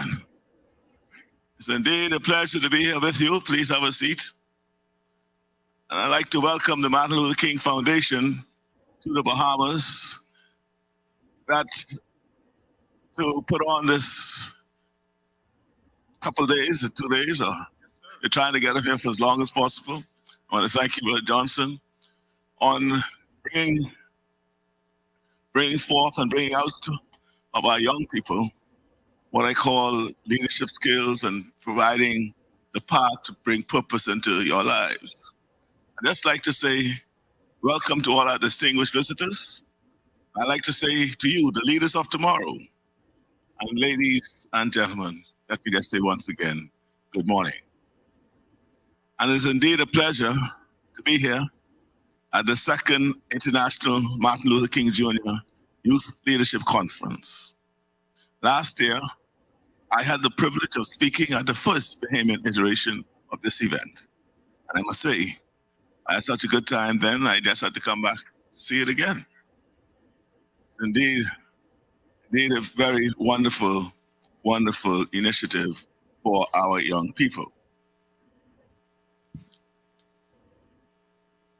Now, this conference is certainly an exciting and valuable forum, one which promises to galvanize our young change makers by activating their leadership potential and sharpening their critical thinking skills. And remember the word, galvanize our young change makers, because it is expected that this will help you to know what it is to be a change maker. I understand that there is also ample opportunity for you to connect with college representatives. And so I heartily encourage you all to take a stake in your future and engage with the representatives at hand. Just last month, we celebrated the first graduating class of the National Youth Guard. They are a group of 64 young men and women just like you, representing 10 islands from across our archipelago. These graduates were carefully selected and rigorously trained to the highest standard so that our nation would be better equipped to respond to catastrophes. As we know, extreme weather events like Hurricane Dorian are growing increasingly severe and ever more frequent. Creating a National Youth Guard, therefore, only made sense. It only made sense to be proactive, to equip our young people with crucial life-saving skills, and to ensure that our country would be all more prepared to respond to national emergencies. The success of the National Youth Guard represents more than a check on our bucket list as an administration. It represents a seismic investment in our young people and in the well-being of our country. We remain committed at every turn to promoting youth empowerment, and so it is with great pride this morning that I address this room of eager, bright-eyed young people. As young Bahamians, you hold the future of this country in your hands. What you go on to do is ultimately what we will all be known for. Your legacy is also the legacy of this nation. And so, I challenge you all to seek out and pursue that path destined only for you. Become a leader in your own life. And at the core of your efforts, let a commitment to service take root. It was in 1957 that the late Martin Luther King Jr. remarked, "Life's most persistent and urgent question is, what are you doing for others?" In other words, how are you being your brother's keeper? How are you mobilizing your time and talents for good? Purpose and direction come not only from thinking, but action. And so I challenge you all to act on my charge. Find your passion and use it to serve others, be they at home or abroad. Martin Luther King Jr., he stood against injustice. And his message, though true and very necessary, was one that some of the powerful people of his day did not want to hear and did not want him to preach. I encourage you to use his example to inspire you not to be swayed by the crowd and the wrongdoing today that seems popular or exciting. Remember that integrity is more important than popularity. And following the crowd just to fit in can very well cost you career opportunities, or worse, it can cost you your life. Martin Luther King Jr.'s example is a testament to the impact of a life dedicated to service. So let us honor his legacy by living out his philosophy of peace, fairness, and personal responsibility. Know that whichever positive path you may choose to follow, this administration will have your back.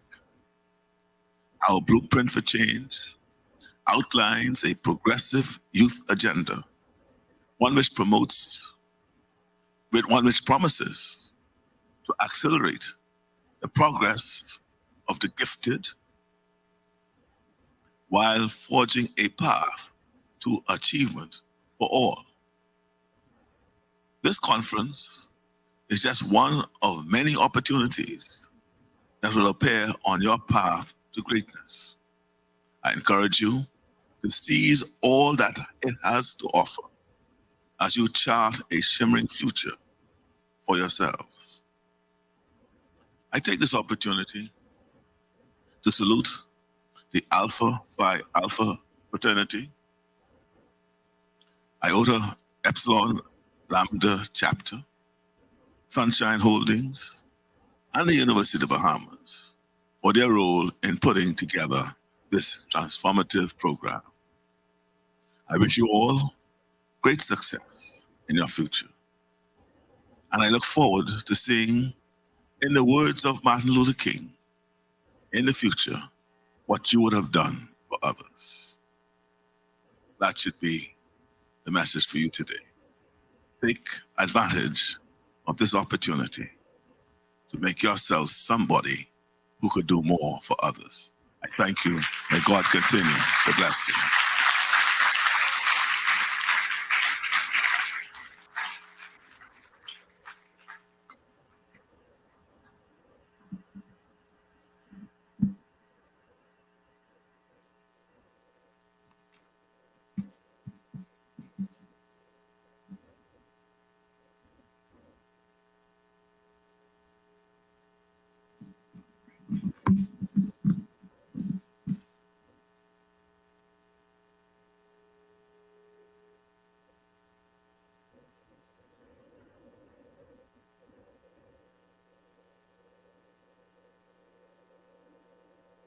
All right, at this time, I want to call up the Ministry of Education and Technical Vocational Training, the HUN, Glennis Hannah Martin, MP. Round of applause.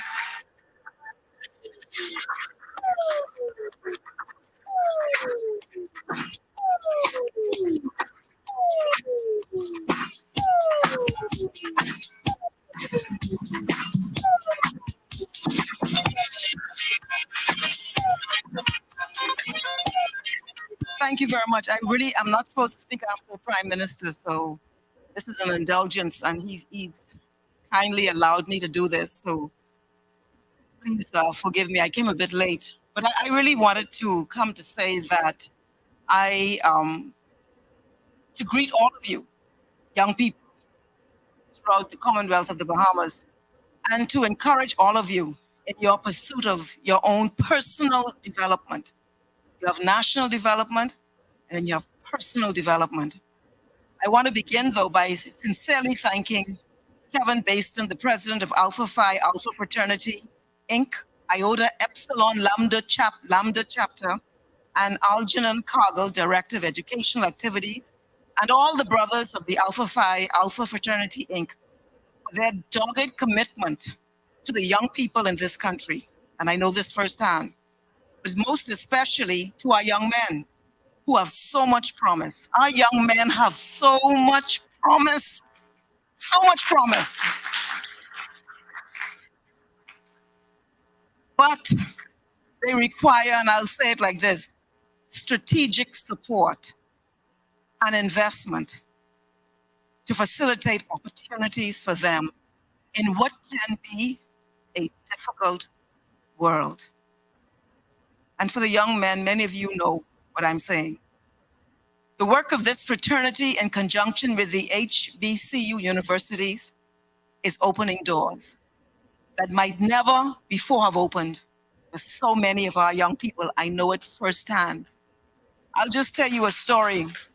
One of our students of R.M. Bailey, he's graduating in a couple days. He entered R.M. Bailey with a 1.8 or whatever it was GPA.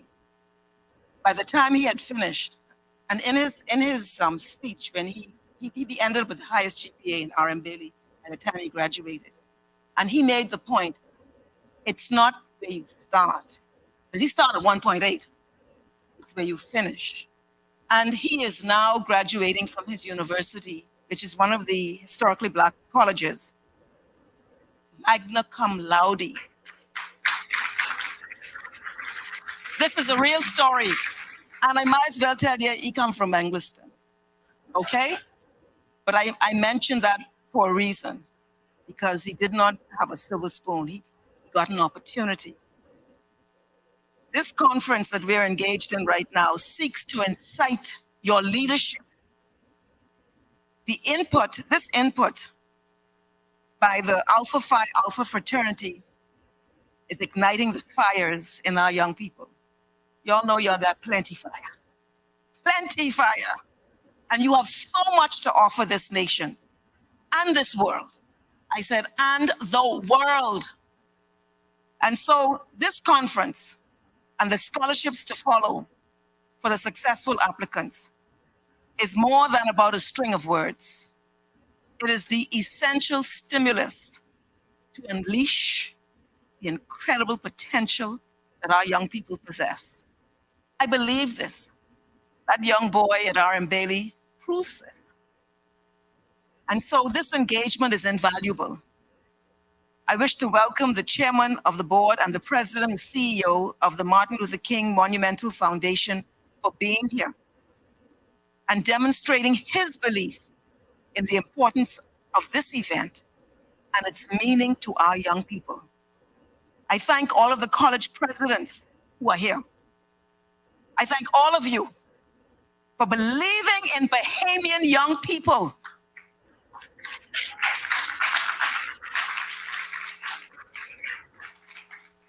Because we know that your investment will yield tremendous returns. To the young people here, I say to you, take no opportunity for granted. Seek to be purposeful in your input and output. And always remember that this country needs and will need your contribution so that the Bahamas can excel and flourish. Your personal development and our national development. Always have a clear vision of where you are going. But never forget where you come from. I wish you all the best and pray this will be a highly successful event. Thank you very much.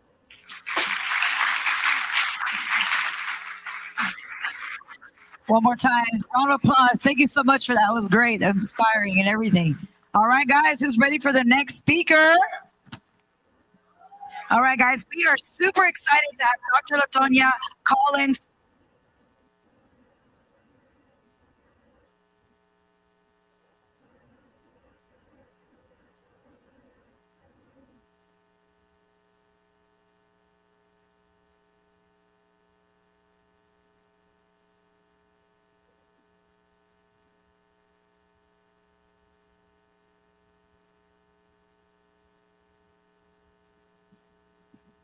Check. Sorry about that. All right, guys. Once again, we're super excited to check.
All right, guys, at this time, we want everybody to go outside real quick. We're going to line up on the staircase. We're going to take a big group picture. And after that, we're just going to break into lunch. So we can have everybody, we're going to have everybody go outside and go out on the staircase, take a big group picture. And then after that, we'll break for lunch.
All right, can y'all hear me?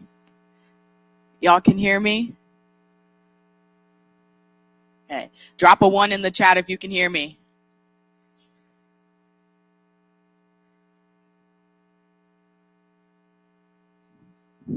Okay, we are, I see all your chats. I'm so sorry we've been having some technical difficulties.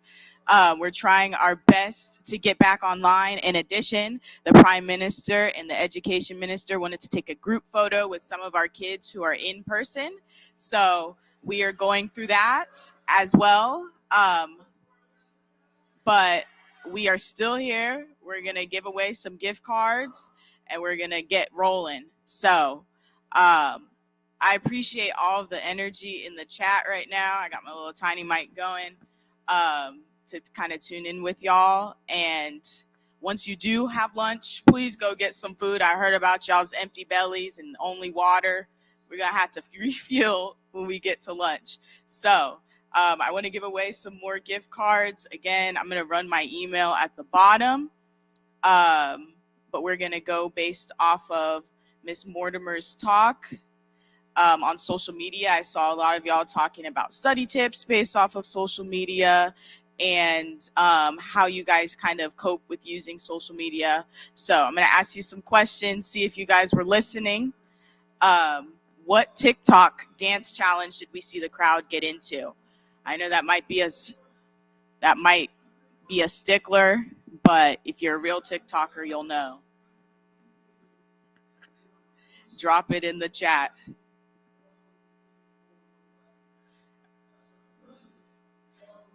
Okay, yes, I see Lucienne roll her way. That is correct. So let me find my little emails out here. And then I will run that at the bottom so you can email me. Let's see. There we go. All right. So Lucienne, I hope I'm pronouncing that correctly, got that first gift card. We're actually giving out the rest of our Amazon gift cards right now. So our second question is going to be, what was the most popular social media site shown on that bar chart? It might be a surprising fact, but who can tell me?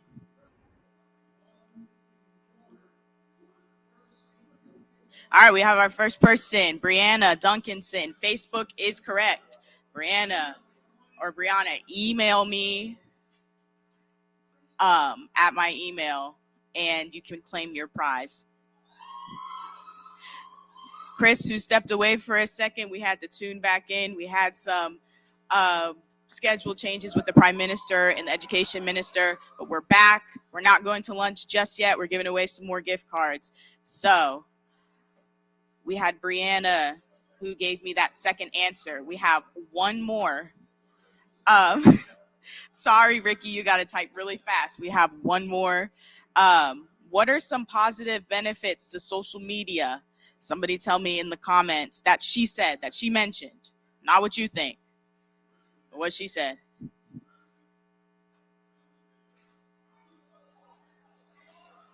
Sorry, Tuvi, with the Wi-Fi. We're also dealing with our Wi-Fi issues. Oh, let's see.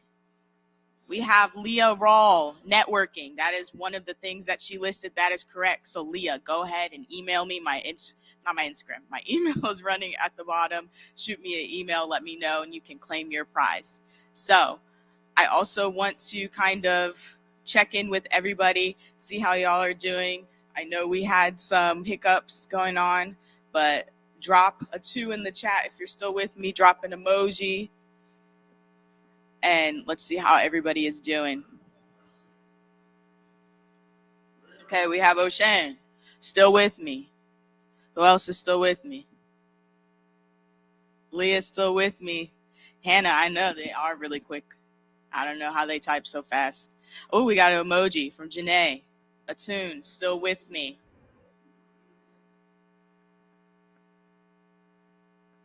Okay, we're going to tune back into the main stage and see what they're doing. I'm going to email those gift cards out to y'all. Work on your typing speed. You could be the next winner.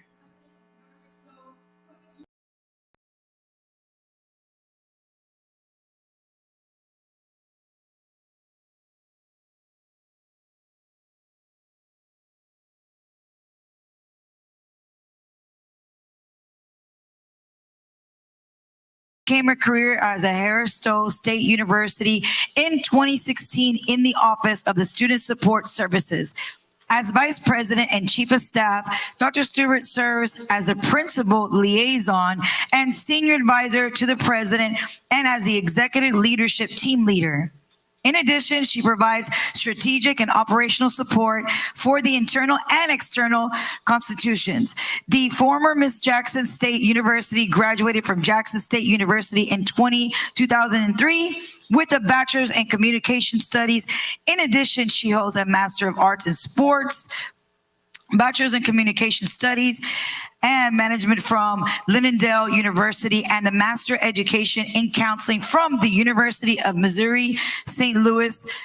Dr. Stewart has earned her doctorate in higher education leadership from Marymount University in St. Louis, Missouri. Once again, y'all give a round of applause.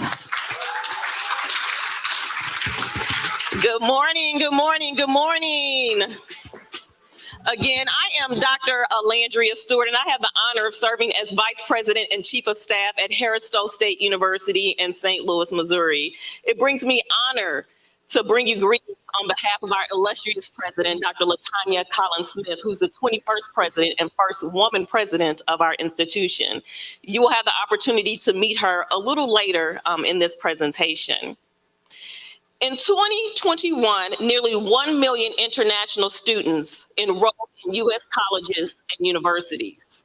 This number represents roughly about 4.6% of the nearly 20 million college students studying in the United States during the 2020-2021 academic school year.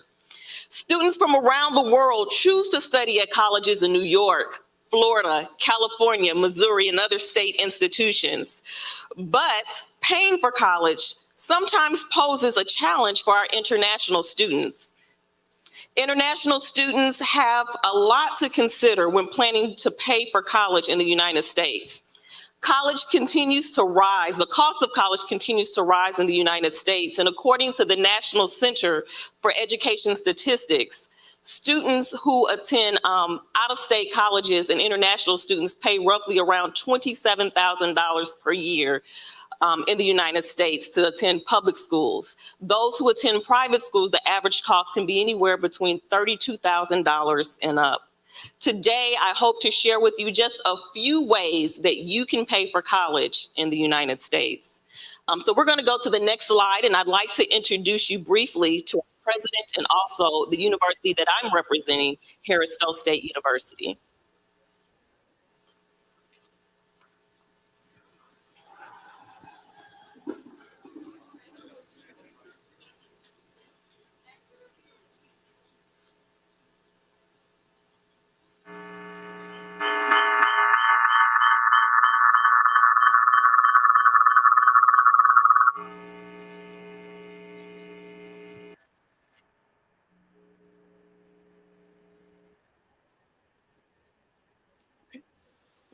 Okay, we'll go to the next slide while we're waiting for that video to load. But students benefit from several forms of financial aid, including scholarships, grants, assistantships, and loans.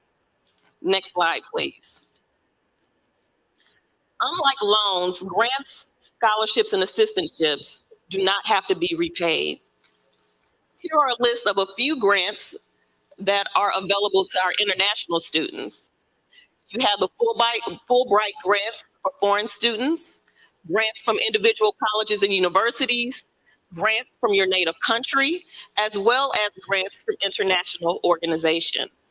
Next slide, please. Scholarships. Scholarships are offered by many different organizations, as well as colleges, universities.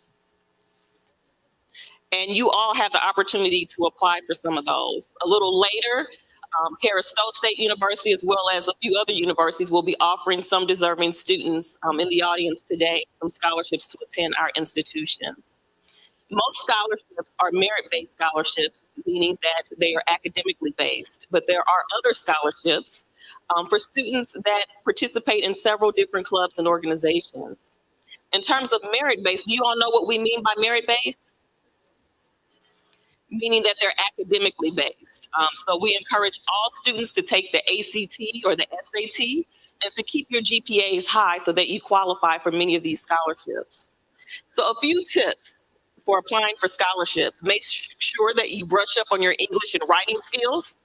Apply for as many scholarships as possible, and make sure that you boost your leadership and extracurricular experience, because we are looking for well-rounded individuals and students. Next slide, please. These are also some places where you can look for scholarships. We encourage you to look at private foundations and organizations, businesses, colleges, and universities. And I'll make sure that we share this presentation with each of you, because we have a list here of some international scholarships which you may qualify for. Next slide, please.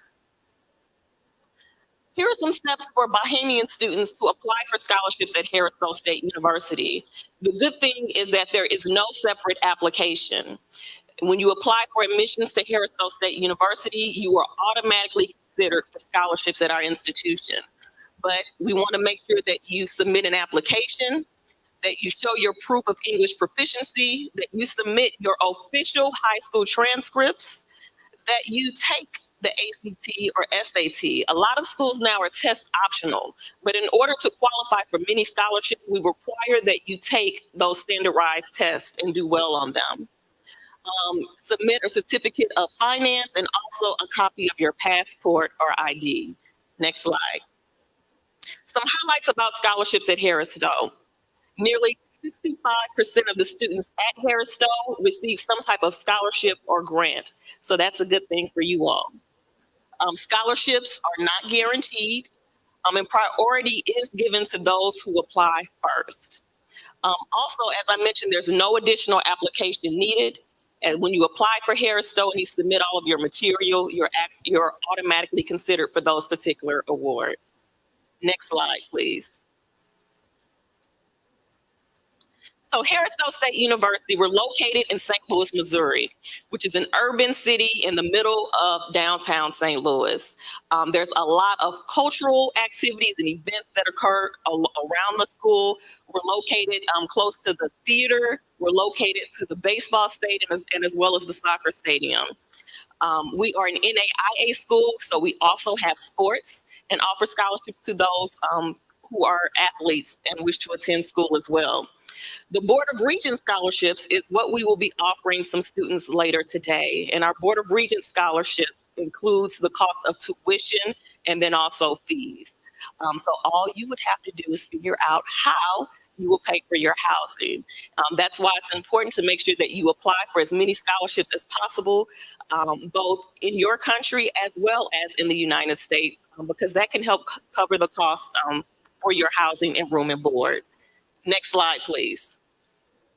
Here are some other ways that you can pay for college. Of course, you can use your own money to pay for college, as well as seek private student loans. And of course, those private student loans is what you have to pay back. So we encourage you to seek out those grants and assistantships and also those scholarships.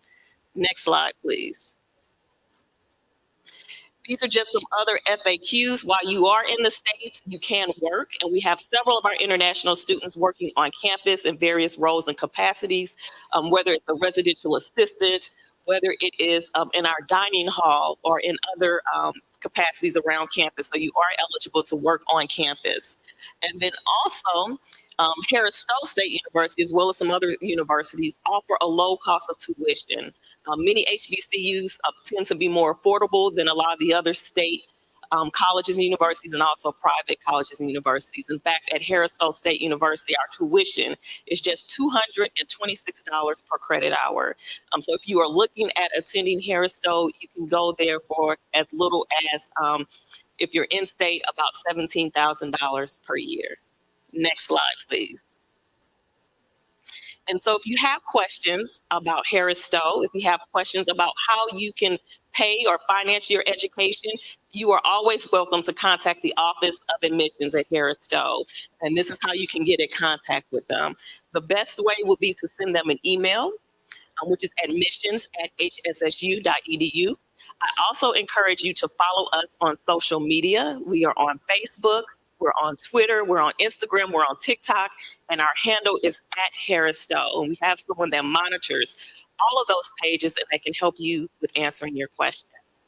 Now, I think that we have Dr. Colin Smith on the line now, who is our illustrious president. Dr. Colin Smith, are you there?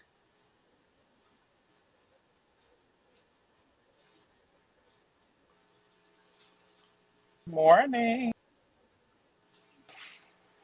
Good morning. Good morning. Good morning. I apologize for not being able to be in attendance with you today, but it is truly an honor to meet with you virtually.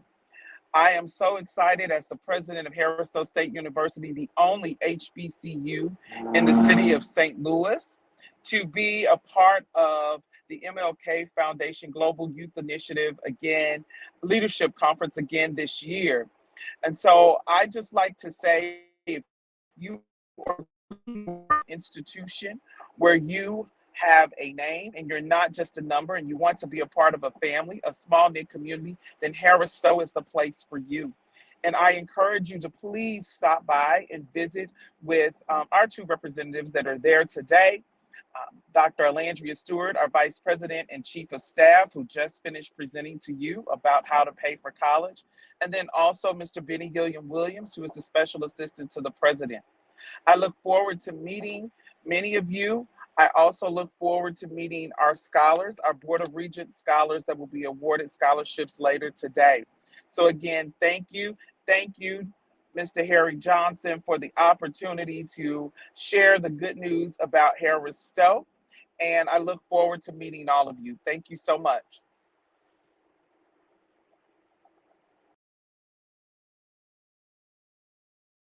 And a pleasure.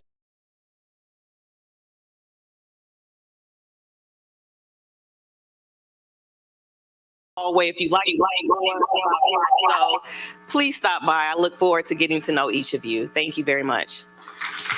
Harris-Stowe State University. I am Dr. LaTanya Collins Smith, and I have the distinct honor of serving as the 21st president of this historic institution.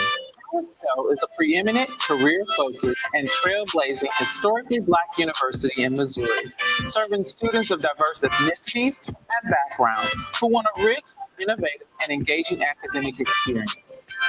For more than 160 years, we have been transforming the lives of our students and the communities we serve by providing a high-quality, affordable, and accessible education. We have evolved from a small teachers' college to a university offering more than 50 degree and certificate programs. Harris-Stowe State University has seen record student enrollment, increased partnerships, and expanded our community outreach and programming in recent years. In addition to our career-focused academic program, students also enjoy a vibrant campus life. Harris-Stowe is a community truly focused on student success, student clubs, organizations, and athletics, which are essential to student life. Our dedicated faculty and supportive staff get to know students personally, act as mentors, and help them evolve into engaged members of a caring, close-knit campus community and larger global society. Whether you are a prospective student, parent, a visitor, alum, a current member of our campus community, or just a friend, I am delighted to welcome you to our great institution. We thank you for your interest. Again, welcome to Harris-Stowe State University, where change happens here. All right, guys. Thank you, Dr. Smith and also Dr. Stewart. Some awesome information about the university. Also, we're going to do some giveaways right now.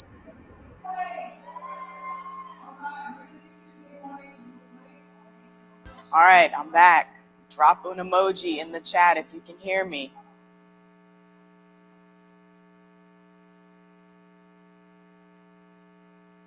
We're going to give away a couple of more gift cards before our next talk.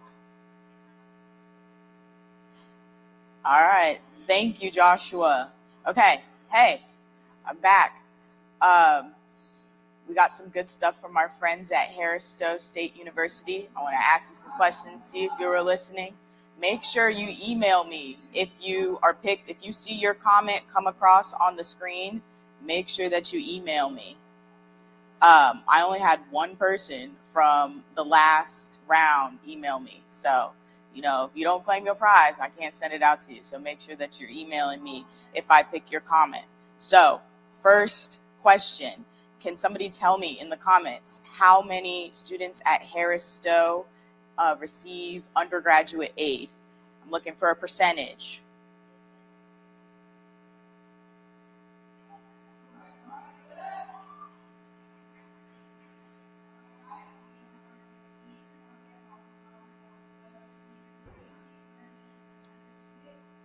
I see you right there, Solange. 65%, that is correct. Email me, my email's coming across the stream. I gotta tune back into the main stage. We have this one last talk before we are breaking for lunch. Thanks, guys.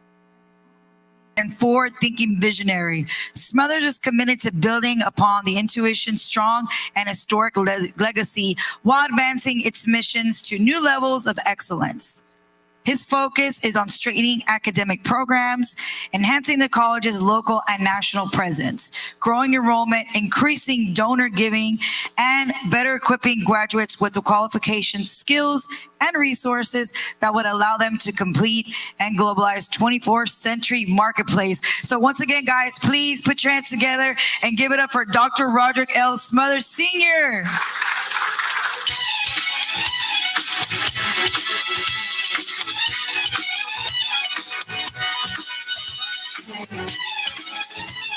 I like the music. Keep playing.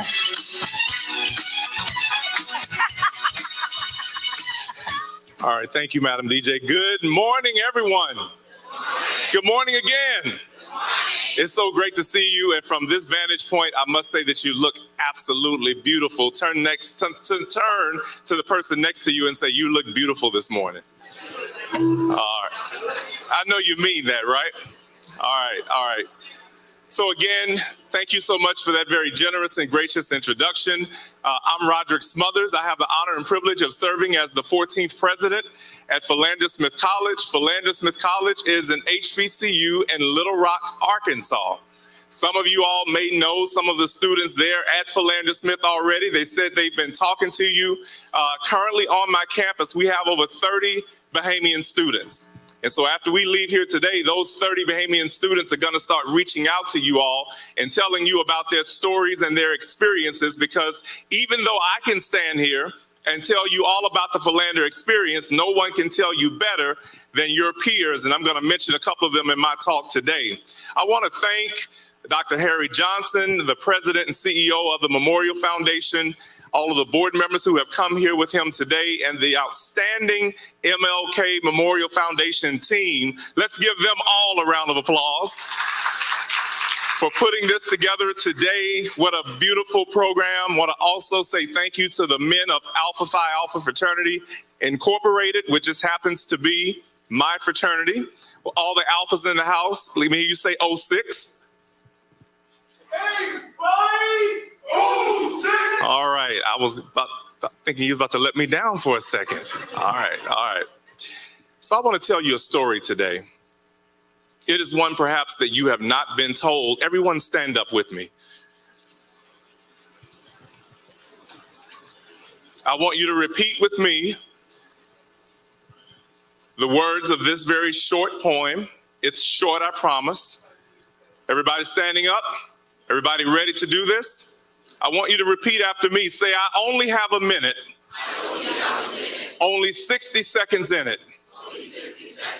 Forced upon me, can't refuse it. Didn't seek it, didn't choose it. But it's up to me to use it. I must suffer if I lose it. Give an account if I abuse it. Just a tiny little minute, but eternity is in it. Give yourselves a hand. You may be seated. That poem, believe it or not, is the same poem that inspired the man featured in the monument to my left and to my right, Martin Luther King Jr., when he was just a 15, 16-year-old freshman at what HBCU? Morehouse College. Morehouse College. I had a chance to sit with some of the folks from his church, the people who babysat him when he was young. And guess what? While we know that he was brilliant, he went to college at the age of 15, he went to an HBCU. Guess what? He was also very much a prankster and a jokester. He got in trouble all the time at home. His babysitter said that sometimes Daddy King, who was the pastor of the church, Ebenezer, would often have to take the belt to him from time to time. How many of you all have ever had the belt taken to you? Just a few? So you know what it means, the kind of trouble you get in when mom or dad pulls out the belt.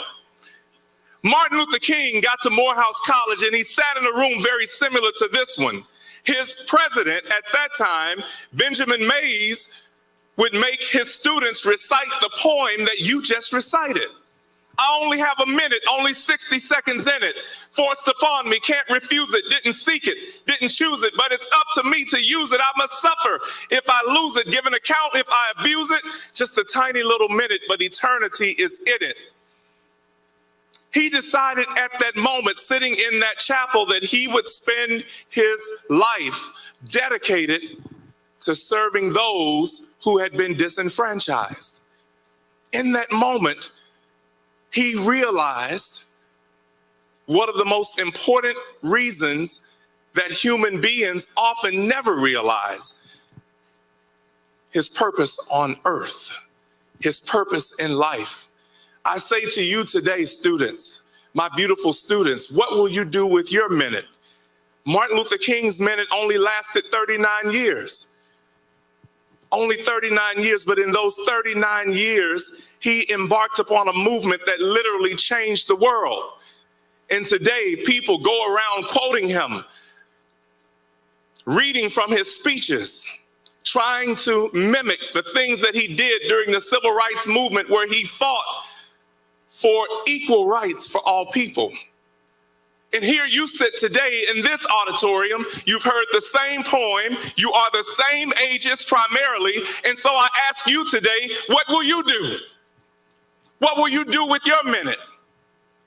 I'm here to say that at places like Philander Smith College or Harris Stowe, who just finished presenting, that there is an opportunity for you to show up and be authentically who you are, be it a prankster, be it a jokester, be it totally black and proud. Whatever it is that you want to do, you can show up at our HBCUs on day one and you can be authentically who you are. You don't have to apologize for anything, and you can pursue a life of justice and equality just like Martin Luther King did. And so I want you to understand that as we gather with you today, as we bring you together, that it's not necessarily about the monument. It's not about the t-shirt that you're wearing. It's not even about the poems that you learn or the scholarships that you will get ultimately as a part of this program, but it is a result. It is the reason. It is why you're here today, is because we want you to figure out what you will do with your minute. If you don't begin to think about it today, guess what? Then we have failed at bringing you here together today. What will you do with your minute? The theme that they put on for my talk today was, what's your follow-through plan? What will you do from this day forward now that you recognize that you have a minute? When I was here 5 years ago, I met a young man. He was at the government school here in the Bahamas. His name was Denisio Knowles. The brothers of Alpha Phi Alpha had taken me around to tour the school. I thought, wow, this is the government school. Great legacies from the Bahamas had come through that school. And I thought, wow, just meeting Denisio and the other students there was a treat. But Denisio, who sat in the office with his guidance counselor, did not know that college was even an option for him. He had not taken the SAT or ACT. He was a senior. He had a mediocre GPA, less than a 3.0. And he gave me a tour of the campus and walked me to the room where we were speaking to a group of seniors. On the way to that room, a brother from my chapter here, Alpha Phi Alpha, and I talked with Denisio, and we said, Denisio, would you like to go to college? He said, how will I pay for it? I said, well, if you really want to go, if you're serious about the opportunity, we will make a way for you to pay for it. On the spot, as I will do here today, we offered Denicio Knowles a tuition scholarship to attend Philander Smith College, and the brothers of Alpha Phi Alpha raised the rest of the money to pay for his room and board. Denicio came to Philander Smith College. He was successful. He became a member of Alpha Phi Alpha Fraternity Incorporated. He had joined the accounting club. He interned with the mayor of Little Rock, and last year he graduated with a 3.89 GPA, and he is now working for Deloitte. A young brother named Akeem Powell from St. John's came around the same time that Denicio came. Akeem, again, good grades, but not the best ACT score. He came in and he said, President Smothers, I want to take this test again and again, and he did. He came with a scholarship and some support from his family members. And Denicio and Akeem walked across the stage together last year. Akeem also graduated with a 3.9 GPA. He became a member of my fraternity. And I'm not just saying that Alpha is the best fraternity. I am saying that we are the absolute best and the greatest. And that's what we do. And so Akeem is now working in Dallas, Texas, with an accounting degree and mathematics, and he's working for Deloitte. And I will tell you, he's making a lot more money than I ever could have imagined with just a bachelor's degree. That is what our HBCUs do. At Philander Smith College, we were founded in 1877. We are the first indication west of the Mississippi that there was an opportunity for the slaves who had just been freed to go to school and get an education. We focused initially on teaching and preaching, and now we offer degrees from accounting to zoology. The woman who looks like us, who was the first Surgeon General of the United States of America, Dr. Jocelyn Elders, is a graduate of Philander Smith College. She majored in biology and chemistry, and she graduated from there. The man who many of you all probably know, who helped to revolutionize theology as we know it today, with his concept of Black liberation theology, Dr. James Cone graduated from Philander Smith College. And so what do I say? Those individuals, just like you're sitting here looking at me today with stared eyes saying, what is this president talking about? I'm saying to you that this is your time and this is your minute. And what you do with that minute from this day forward will forever change and transform your lives. And only at HBCUs do we culture, do we cultivate, do we inspire the type of talents and gifts that you come with that nowhere else in America can recognize. I know many of you are looking at Eurocentric institutions or predominantly white institutions, but let me tell you, they will not do for you what our HBCUs will do for you. Not only will they provide a positive and strong academic experience, but we have a group of faculty and staff members who care about you on day one. If you don't show up in class, they're going to knock on your door. If you go down the wrong path, they're going to call you on it, and they're going to ultimately make sure that you get across that stage. I am an advocate, an unapologetic advocate for all 105 HBCUs. Would I love for you to come to Philander Smith College? Absolutely. I'd love to be the president of each and every one of you sitting in this room today, but the reality is that I can't. But I have another 104 colleagues who would love to be your president as well. And so I asked them to put up the QR code, because if you're interested in Philander Smith College, I want you to scan that QR code. Let me close out with this. Are there any seniors in the room today? If you're a senior, raise your hand. All right, seniors, stand up.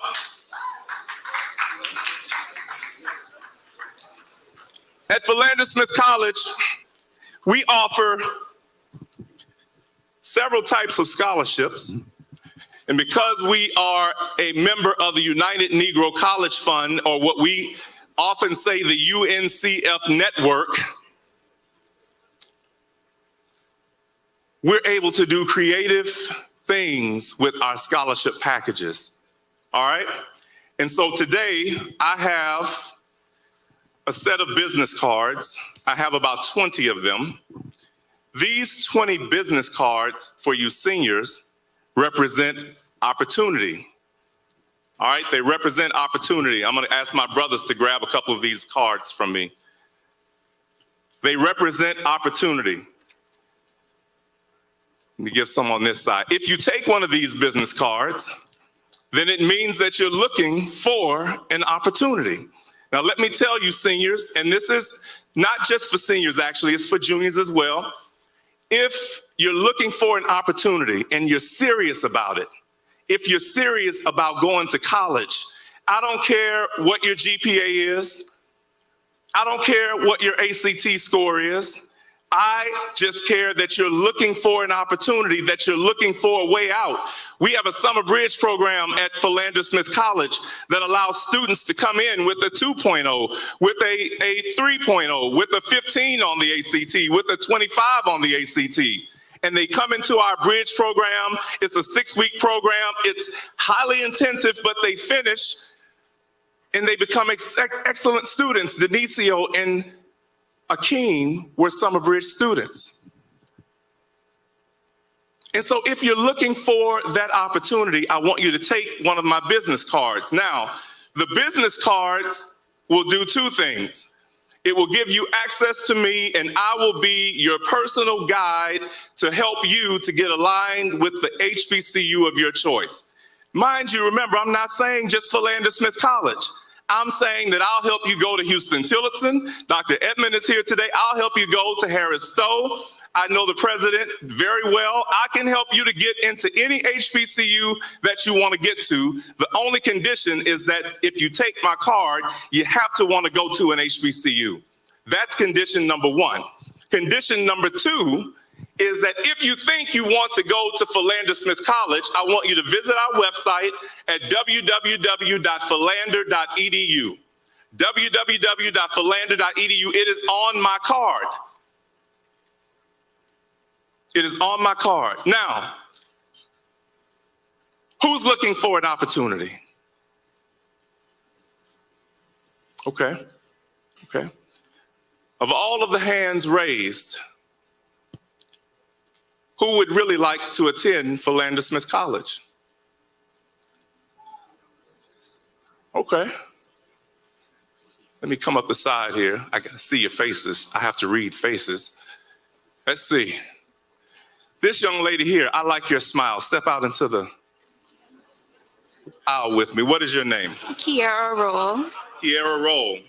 Oh, we had a student, Brother Teray Roll, from here who went to Philander Smith College and graduated. He's back here teaching now. Do you know him?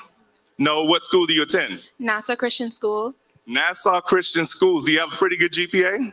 Yes, sir. You do? Do you mind sharing it? Currently it's a 3.78. Oh, she has a 3.78. And what do you want to major in? Environmental engineering. You want to major in environmental engineering. Wow. How about that? Are your parents here today? No? And tell me your name again? Kiara Roll. Kiara Roll. And guess what, Kiara Roll? Philander Smith College has a brand new environmental engineering degree program. Did you know that?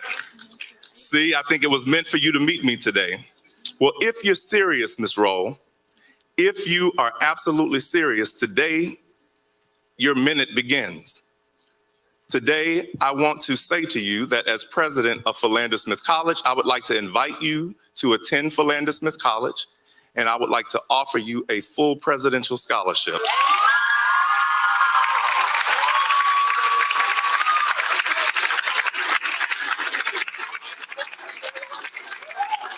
So what do you think? Opportunity. So look, I want you to talk with your parents. I want you to look up Philander Smith College, check us out. You got one of my business cards? No, make sure you get one of those cards from my brothers. Later on this afternoon, we're gonna have a formal process and I'll get something for you where I can formally present this to you. But your minute starts today, Ms. Roll. And as an environmental engineer, I hope you will take that degree and that you will use it to do something to change this world for the better. Congratulations to you, okay? All right. All right, all right. Who else is looking for an opportunity? Let's see. Who else is looking for an opportunity? Okay, okay, okay. All right, why don't you have a seat? I'm taking instructions from the general over here, we got a couple of generals in the room. Raise your hands again if you're interested in Philander Smith College. Let's see. I read faces. I'm a professor by training. I read faces. The brother right here in the very center. Yes, sir. Come talk to me.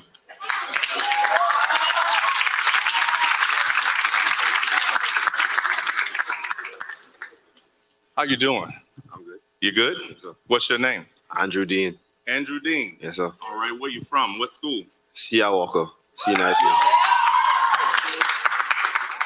You want to go to college? Most definitely. Think you're interested in Philander Smith College? Most definitely. How do you know most definitely? HBCU, I block, you know? Yeah.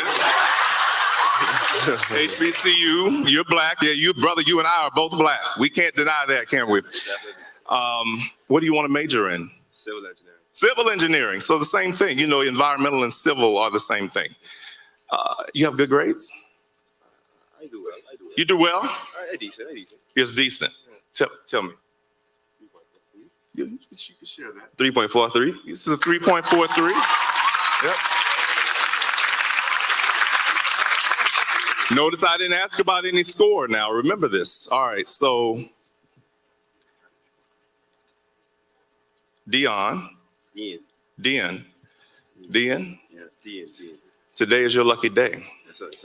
Today your minute starts. Now, are you ready to walk into this minute? Yes, sir. As a civil engineer? Yes, sir. You know, we have a young man at Philander Smith College who just completed his math degree and is now working on his bachelor's and master's together at the University of Arkansas, Fayetteville. He came from right here in this audience. He's dark, just like the two of us. His name is Brother Perez Hepburn. Look him up. I want to introduce you to him. And today, I want to offer you a full scholarship, the presidential scholarship, to attend Philander Smith College. Okay? Now, I want you to talk to your parents and your support group, and I want you to check the school out. But if you're serious, make sure that we connect today and we'll get you a formal offer, okay? Congratulations. Let's say congratulations to him.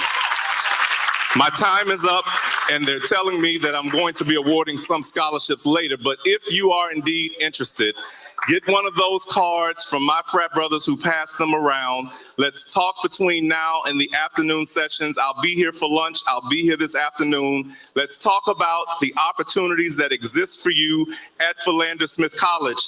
I leave you with these words.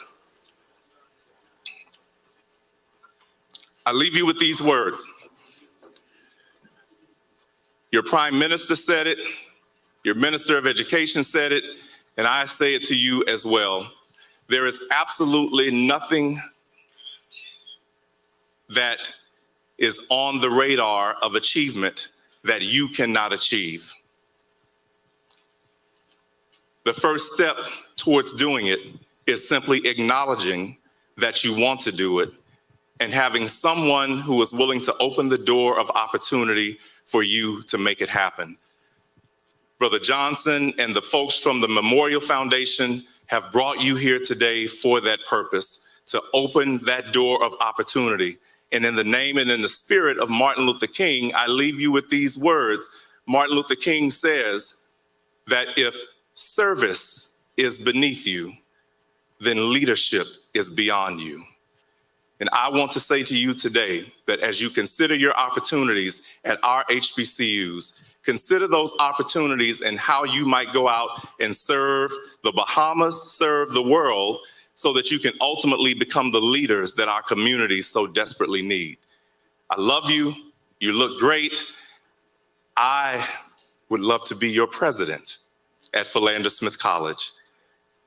My number is on the cards that I gave out to my frat brothers. My email address is also on that card. Find someone who has one and take a picture of it. I'll be around. I look forward to meeting you, and I look forward to giving out some more scholarships today. Thank you. All right, guys, round of applause. Thank you, Dr. Smothers.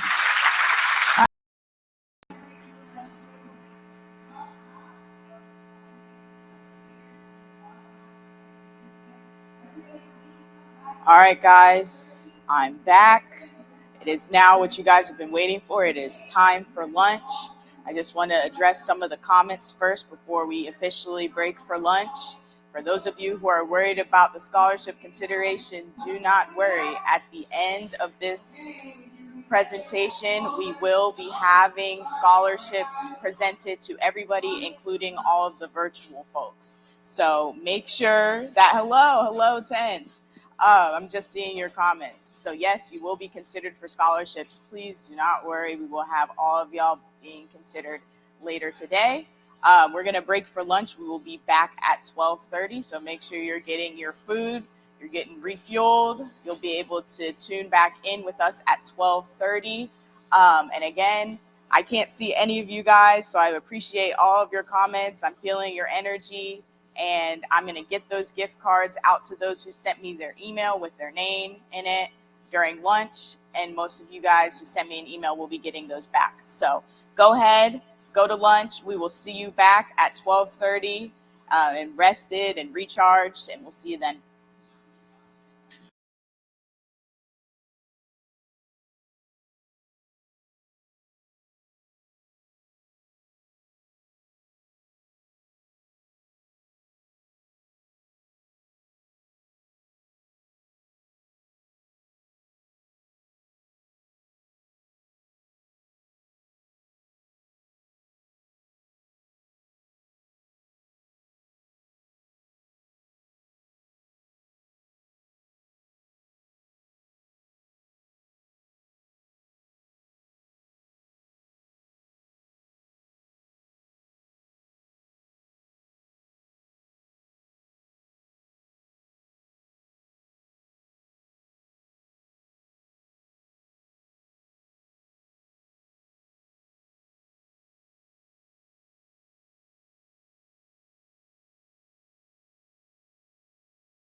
turn on the audio again.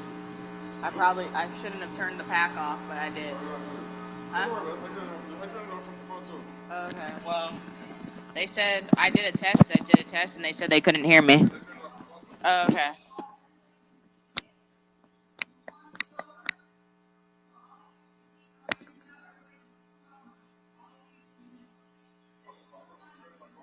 Yeah, he tried to, and he said that he's going to check upstairs. Oh, they said it's on. Can y'all hear me? Hey, I think we're good.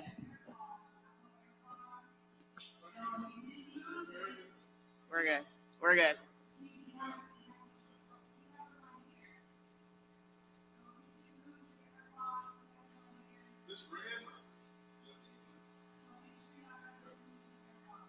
All right. Hi, everybody. Welcome back from lunch. I hope that you had a restful lunch. If you're back, tell me in the chat what grade you're in. I want to know what grade y'all are in. We just had some nasty rain come through here in Nassau, but we're back and we're getting ready to get started again. All right. Okay, I see some 12th grade. Oshen said they're in 12th grade. 11th grade, Judah. Teranique is in 11th grade. All right, cool. Congratulations to those seniors that will be graduating soon. I remember senior year like it was yesterday, so congrats to you all. I know senioritis is probably kicking in, but you can stick it out. You can make it through, I promise you. So a little bit about me. I did not get to share this earlier. We were having some technical difficulties, but my name is Kennedy Simon. I'm your virtual host for today.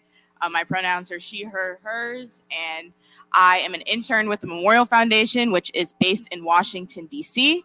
I've lived in the DMV area for most of my life, but I did move away to attend the University of Florida for undergrad, and I'll be attending law school in the fall at Duke. So I'm really excited to be here with you all today. Thank you for sticking with us. You guys are the real MVPs for everybody who's been here since 9 a.m. I know it's been a little sticky, but we're working through it. So I see everybody still telling me, hey, Raynell's in grade 12. Kenisha's in grade 12. Thank you, guys. Thank you.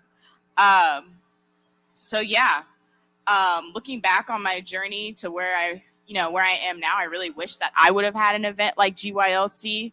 I've had some great mentors and supporters in my life, but sometimes I just didn't know the everyday, the practicality, how things were going to work, especially when it came to financing college and building my network, which are both things that you guys have heard about today, in addition to social media safety. So you guys are getting all the good stuff today, something that I wish that I could have gotten.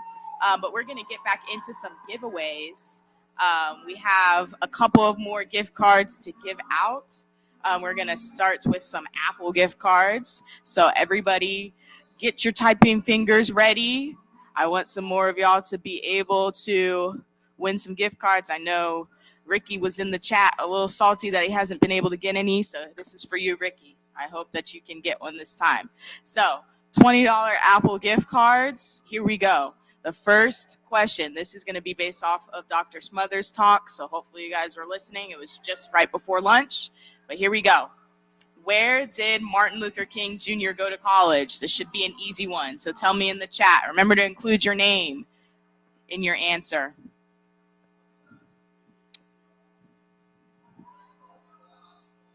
Thank you for all the good lucks. I appreciate it. I appreciate it. All right. Oshen, Morehouse. That is correct. Let me put my email back up so y'all can see it. But Oshen got that question correct. Martin Luther King Jr. went to Morehouse College. All right. Two more chances. Okay, our next one. What did Dr. Smothers say you can do on day one at HBCUs like Philander Smith and Harris Stowe? Could be a short answer or a long answer. Let me know.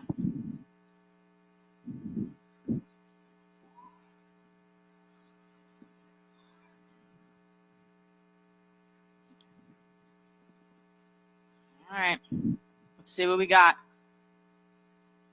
Zanae, said, be yourself, Zanae McKenzie. That is right. You can be yourself. You can be authentically yourself at HBCUs. You don't have to apologize for who you are. Dr. Smothers is very Black and proud, and most HBCUs are the same way, Black and proud. So thank you, Zanae. I'm going to send out a gift card to you as well. Just don't forget to shoot me an email. We have one more gift card before we tune back into the main stage. So I'm going to give it a second.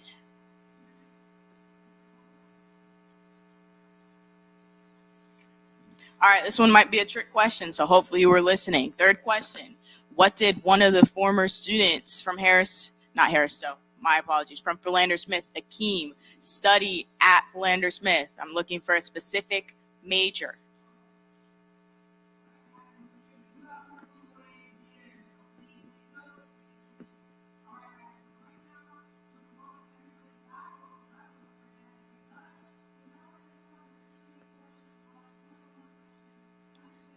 All right, we got Raynell Roll, accounting. That is correct. So Raynell, you're the lucky third winner. Before we go back to the main stage, make sure to shoot me an email with your name and I'll get that Apple gift card out to y'all. So we're gonna go back to the main stage and I hope you guys are listening, taking notes. You could be the next gift card winner. Follow the leader, leader, leader, follow the leader. Follow the leader, leader, leader, follow the leader. Follow the leader, leader, leader, follow the leader. On four, we're gonna jump and wave. On four, we're gonna jump and wave. Let me go. 1, get ready to jump. 2, get ready. 1, 2, 1, 2. All right, and also now we're going to welcome our second panelist from Wiley College, Dr. Herman Felton. I feel good. I knew that I wouldn't. I feel good. I knew that I wouldn't. So good. Good. I got you. I feel nice. Like sugar and spice. I feel nice. All right, next we have Harris-Stowe College, Dr. Alandria Stewart. Give it up.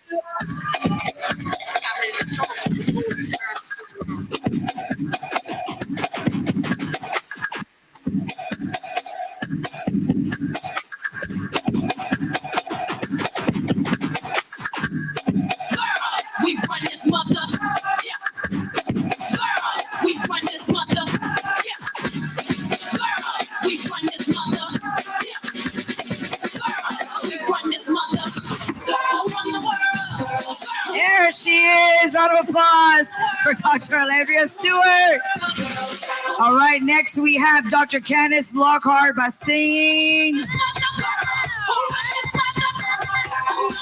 from Spelman College. Round of applause. Oh.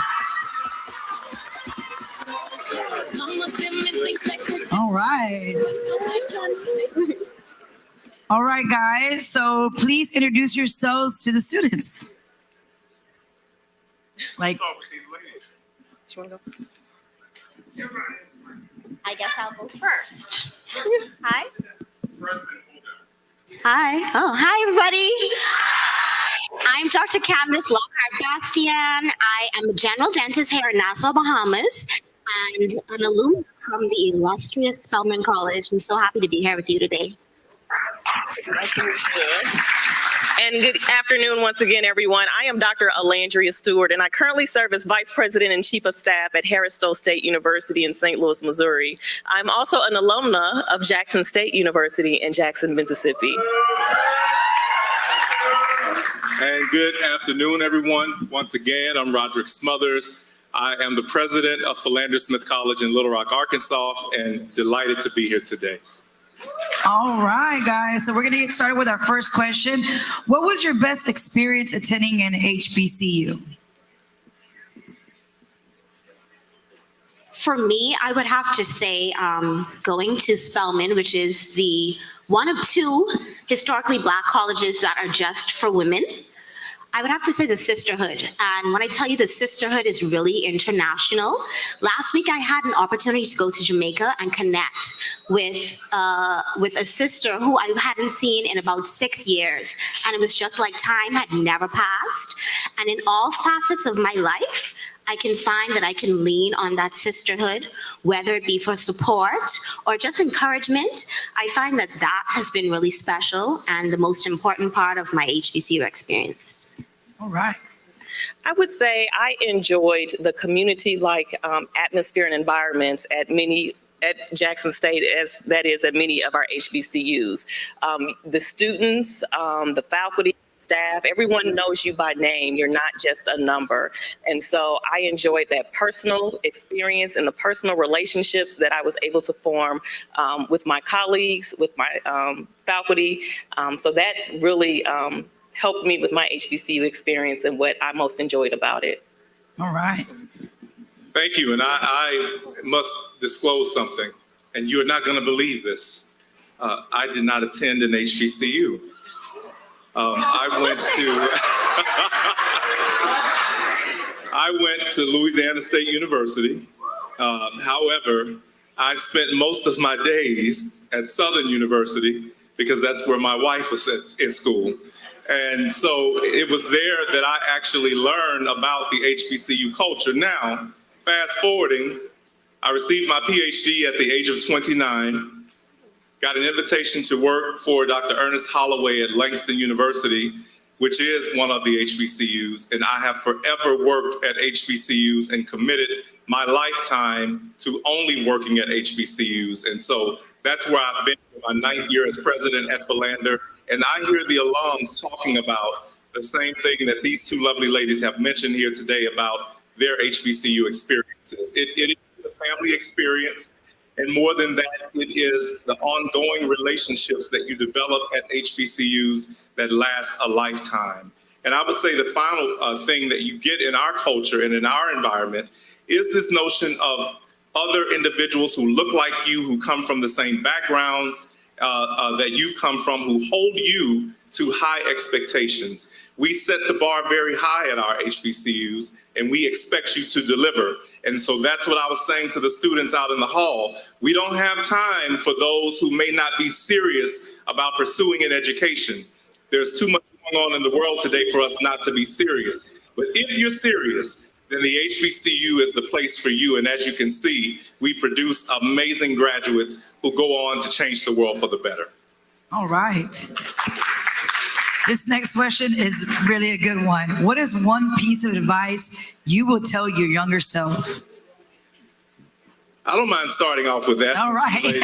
Started off with that. Yep, absolutely. The one piece of advice I would tell my younger self is go to an HBCU.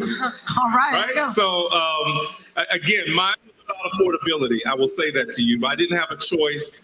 My mother, when we sat down at the table, we were poor. I grew up in a single parent home.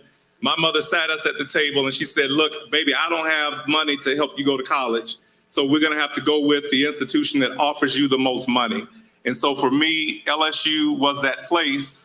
And I wanted to go to Southern University or Jackson State to play the drums because I play the drums.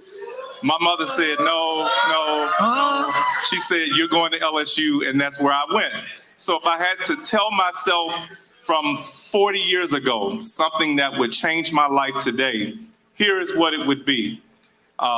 Rick Warren says that the two most important days in a man or woman's life are the day that they are born and the day that they figure out why.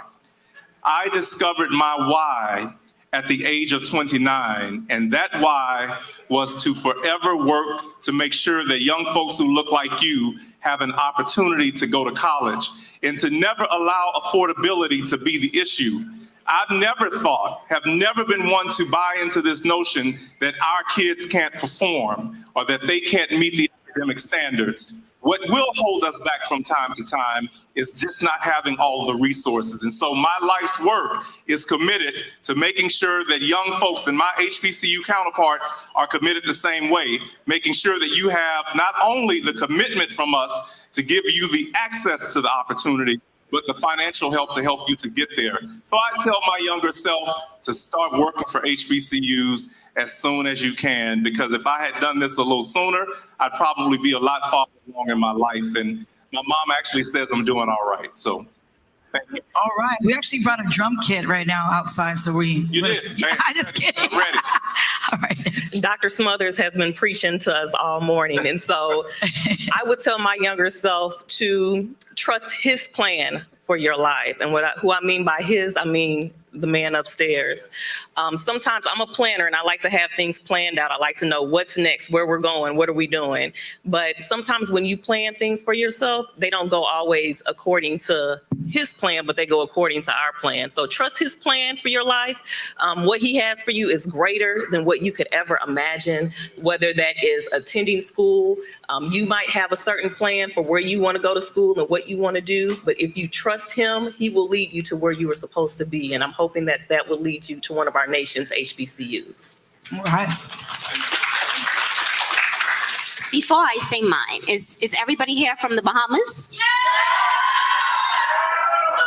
Then my piece of advice to my younger self, which I wish someone had told me, was to dream big.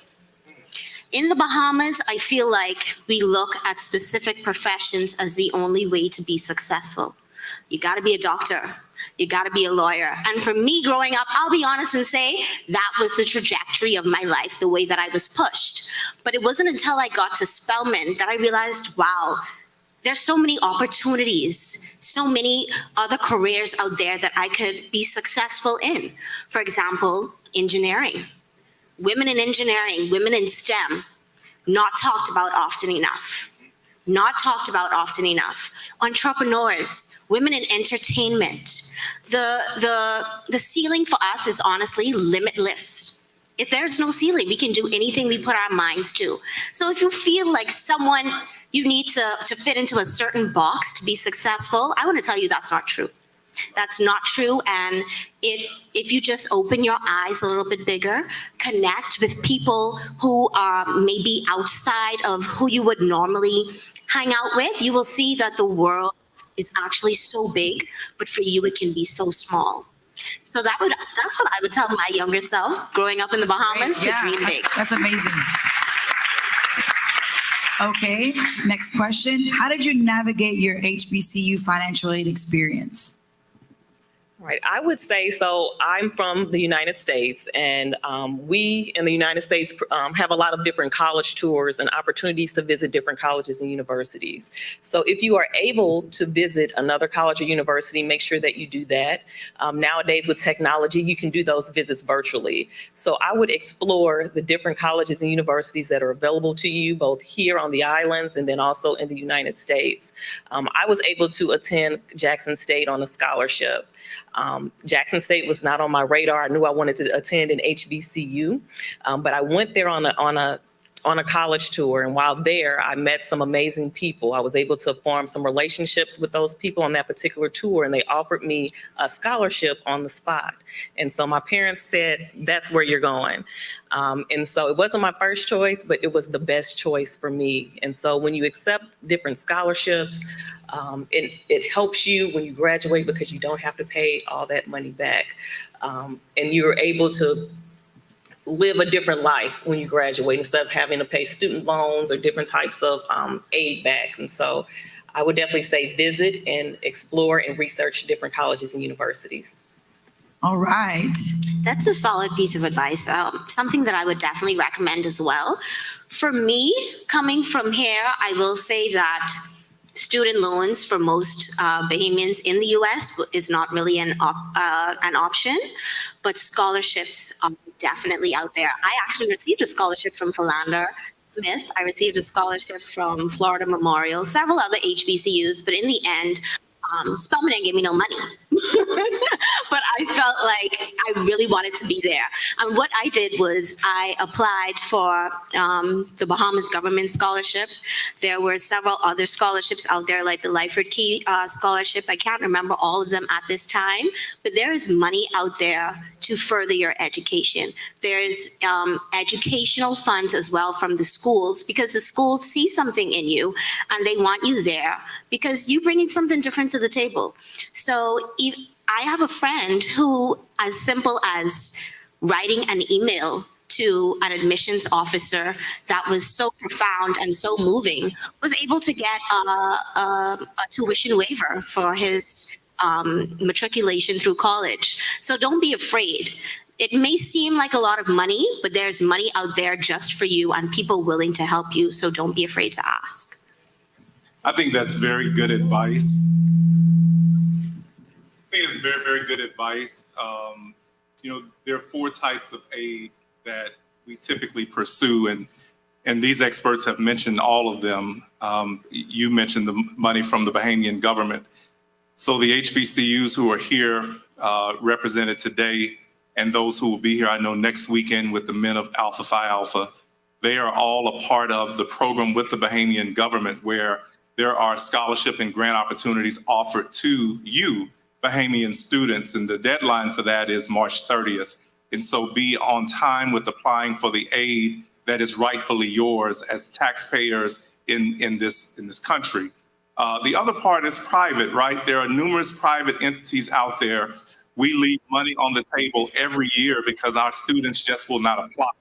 You mentioned the writing of an essay. Most of these scholarships, in addition to your academic credentials, require that you communicate in some meaningful way. And in many instances, the boards who award those private scholarships will overlook deficiencies in some areas if you have a very powerful and compelling essay. And so I would say just Google those opportunities and start applying.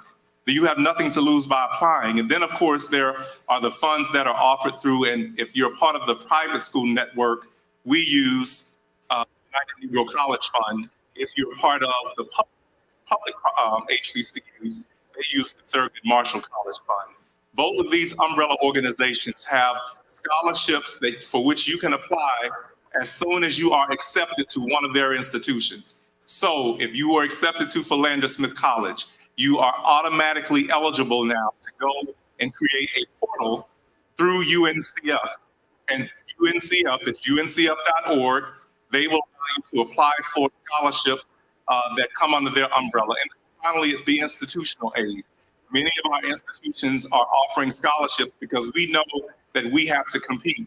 And so the 2 scholarships that I offered earlier, the presidential scholarships, they are a part of my institutional allotment that the president gets to go out and recruit high achieving scholars. And so take advantage of those and understand that a combination of all of those can help you. And then when you get there, many of my Bahamian students now, I have 2 Bahamian students who work in my office through work study. And so they are earning as they're going to school, and they use some of what they earn in my office to pay down their tuition bills. And so numerous opportunities out there. Don't allow finances to be your reason for not going to college. Let that be the last reason, if anything. And so happy to chat with you about other opportunities if you just send me an email. And I gave my card out earlier. All right, great. So now we have 3 questions from our virtual students. Now, actually, that you were talking about that, Dr. Smothers. The question to you would be, and this is just for you, I'm just going to go down the line. Advices to new college students on managing funds. Yeah, that's like you were just talking about that. So that's a great question. Yeah, absolutely. And look, college is expensive. There are 2 things that I want to say towards this. One of them you may not like a lot, but it unfortunately is an issue that is endemic in I say in the Black community. And I want you all to be the ones to change this dynamic in the Black family. We don't plan enough for our students to go to college. We just don't do it. We have, Black middle-class families who will show up in my office as president, and and their student may have mediocre grades, and they're wanting somehow the institution to pay for a full ride to the institution. Well, the truth of the matter is, as a Black middle-class family, you should be putting $1 or $2 in a savings account for your child to go to college from the day that they are born, so that they won't have all of those expenses. So let me get that out there first. And so with respect to managing expenses, the Financial Aid Office helps every student to do that. There is an institutional budget that each student is given, and that institutional budget is used to determine the types of aid that you get. So let's say for Landerson College, it costs $21,000 a year to go to school, and you have gotten enough scholarships and other aid to cover $18,000 of that. So where are you going to get the other $3 from? Perhaps it's working. Perhaps your family members may put together to send you a monthly stipend or an allotment to help you to pay for that. But you have to live within that budget, understanding that in college, it is not your responsibility to live a lavish lifestyle. It is to live within the means of that college budget that has been set for you. And the second piece of advice that I would give around managing those expenses is that use the talent and intellect and skills that you've been given to make sure that that deficit in that budget is met. So I have a young man, I'm going to use him as an example. His name is Jason Muka. Jason Muka is one of our international students from South Africa. He came to Philander on a presidential scholarship. But Jason then came in. He became a part of the pitch competitions. He has won over $50,000 by just going out and competing. So when you get these awards and you get to these institutions, don't just sit and rest on your laurels. Use your talent and intellect to go out and compete and make the institution look good and make yourself look good so that you can be rewarded. So Jason saved up in his first 2 years over $15,000 and used that to go buy his car so that he can then go out and get a job in the community so that he could work. So it's not just about paying the bill, it is about responsibility and understanding that you also have a role to play in that. Your parents and your loved ones have gotten you to this point. Now some of that responsibility falls on you, the scholar, the young adult, to do the things that you can do to make sure that you not just get to college, but you get through college. And getting through college says that I'm going to be a responsible young adult. I'm going to manage my time, my money. I'm going to communicate effectively. And ultimately, I'm going to try to graduate without any debt. If you do that, then you have succeeded in a major way, because not 60% of most folks do not graduate from college debt-free. I'll say that. I know I talk a long time, don't I? It's a disadvantage of having a president. Yeah, everybody needs to know. You got to information, educate, inform. Okay, so next question, if we can have Dr. Stewart answer. What is the difference between going to HBCU and a PWI? Yes, so HBCU stands for Historically Black College and Universities. Most of these institutions were founded after the civil rights, well, not after the civil rights, but were founded to educate Black and African Americans in the United States post the Civil War. PWIs are predominantly white institutions. Most of them, as it says, they're mostly white or Caucasian students that attend those institutions. But at HBCUs, you find people that look like you, whether it's students, whether it's faculty, or even presidents. And you get to show up every day as your authentic self. There's also a different cultural atmosphere at most of our HBCUs, which we alluded to a little earlier, that cater more toward the African American or the Black students. All right. Next question, we have Dr. Lockhart. The next question for you is, what keeps you motivated in your studies? That's a very good question. And I'm going to tie that back into finances. So I know that my parents made a huge sacrifice for me to go to college. And I'm telling you, every year trying to figure out how are you going to pay for this? What needs to be done to get her to just finish? I think once I reached the finish line, both of my parents could just fall out on the floor from joy of being done with having to pay college tuition, because it is not easy.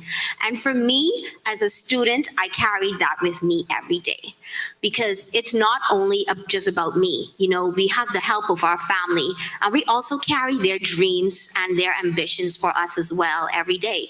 And we can't forget those things. So that's what kept me motivated. That's what kept me going. Some days it wasn't easy. Some days felt really sad. I didn't always get good grades. I'll say that too. I was disappointed in myself at some moments as well.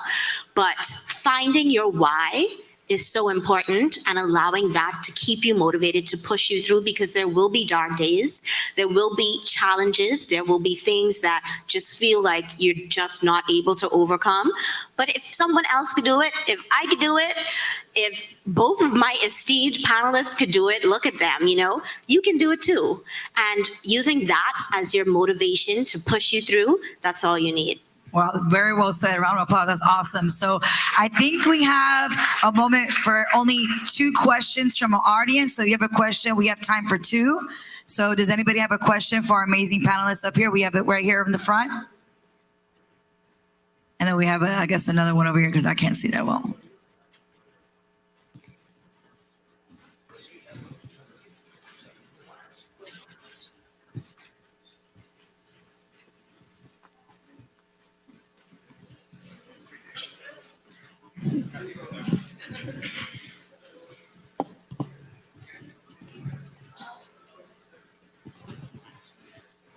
Yes.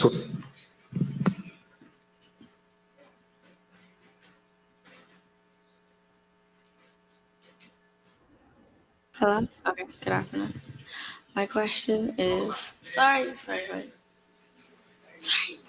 Okay. My name is You're Right. I attend the Keffer International Academy. My question is for Dr. Lockhart. Okay. When did you pledge? Sorry. For real, when did you pledge and what's your home chapter? So the question was, where did I pledge? If anybody didn't know, I am a member of Alpha Kappa Alpha Sorority Incorporated. I guess it's just dripping off of me. But I'm a member of the Eta Psi Omega chapter, and actually, I'm newly initiated. I became a member in 2021. So I hope that answered your question. But there is a chapter, an AKA chapter at Spelman College, at many of the HBCUs, almost all of them. I'm sure there are different sororities that have chapters there that are looking for bright young women who are committed to uplifting their community. And if that's something you're interested in, I'm not saying that should be your focus, because to be that person, you also have to have high scholastic achievement and show commitment to your community. So if that is within you already, then maybe that's something you can look forward to from your collegiate experience. All right, next question.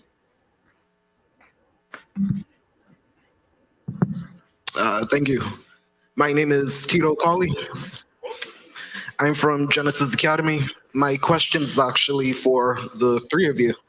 So I wanted to know if you would mind sharing, what was your GPA starting off going into college? Start. I graduated from St. Augustine's College. Big Red Machine. And I did graduate with honors.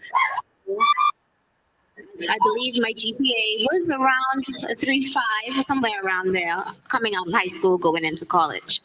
Did it always stay like that? No, but that's where it was going into college, and that enabled me to have opportunities to accept scholarships, as well as have a healthy profile during the college admissions process. So I don't remember exactly what my GPA was when I graduated from college, graduated from high school, because that seems like it was so long ago. But I was an average high school student. And so I attended college on a leadership scholarship. But when I got to college, and that's the good thing about college, you get to kind of recreate yourself. If you weren't a good student when you were in high school, you can change your focus and adapt better study habits and skills when you get to college. And so when I graduated from college, I actually had a 3.7 GPA, and thank you. And I actually graduated at the top of the class in my degree field, which was speech communications. So again, if you aren't at the top of your class in high school, college gives you an opportunity to pick up those good study habits and those good study skills and kind of recreate yourself. If you want to be a good athlete in college, you weren't a good athlete when you were in high school, you have the opportunity to do that. If you weren't very involved in community service and extracurricular activities in high school, when you get to college, you can do that. So use this as an opportunity for a new beginning and a new start as well. Great question. I can't see the young. What's your name, sir? I didn't hear your name. Oh, thank you. Once again, my name is Tito Colley. Tito Collins? Colley. Holly, okay. Well, I probably butchered it anyway. So I'm one of those. I was probably what you would call an overachiever in high school. So I graduated salutatorian of my class, and I probably had about a 3.9 GPA. But thank you. Got to LSU. I always tell this story because sometimes, it happens, you can get knocked off track and you can lose focus. LSU, for those of you who know about the institution, in addition to just women, the National Women's Basketball Championship, it is one of the top 10 party schools in America. And I got there, young brother, and I lost my focus. And so this 3.9 GPA salutatorian from Vidalia High School, after the end of my first year at LSU, almost had to go home on academic probation. And my mother sat me down at the same coffee table that she sat me down at to say, here's where you're going, to say, let me remind your behind, I don't have the money to send you anywhere else. And I quickly got back on my game. And so you heard your Minister of Education say earlier, it's not necessarily where you start, it's ultimately where you end in this game. And so it is incumbent upon you to be focused and to stay focused and to not get knocked off track like I did. And when it does happen, to quickly get back up and realize what your goals are so that you can achieve them.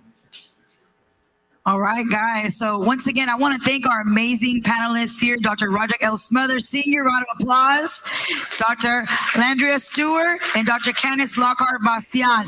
Give a round of applause for them, man. Thank you guys for coming today and dropping knowledge on everybody and inspiring everybody. Round of applause, everybody. Make some noise. Thank you guys so much. All right, now we're going to have some giveaways. Who's ready for some giveaways? All right. All right, I hope you guys all enjoyed that College 101 session. Give me an emoji in the chat. Tell me how you were feeling about it.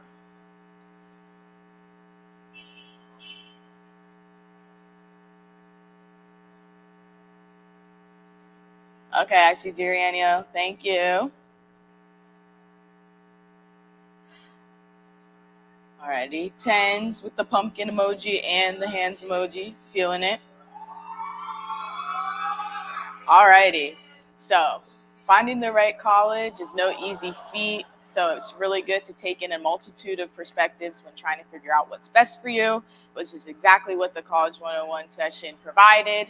So I hope that you enjoyed that. I'll also leave you with 2 kind of platitudes that really apply to going to college and being a college student is closed mouths don't get fed, and you miss 100% of the shots that you don't take. So do your research, follow the money, and you can make it work. So I'm going to get into our next round of giveaways. Get your typing fingers ready. All right. Again, remember, if your screen name isn't your first name, last name, put your name in the chat and your answer, and then shoot me an email to claim your prize. We'll put my email back up. All righty, let's get ready. First question is, how did Dr. Lockhart Bastian make Spelman work for her? She talked a lot about finances. How did she end up making Spelman work for her?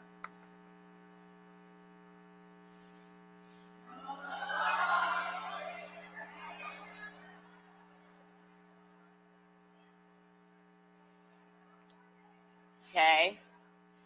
Looking for financially how she made Spelman work for her. Looking for Something more specific. I'm not seeing it yet.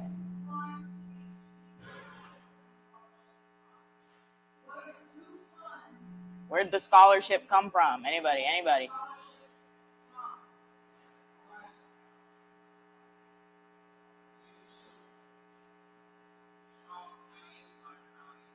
All right.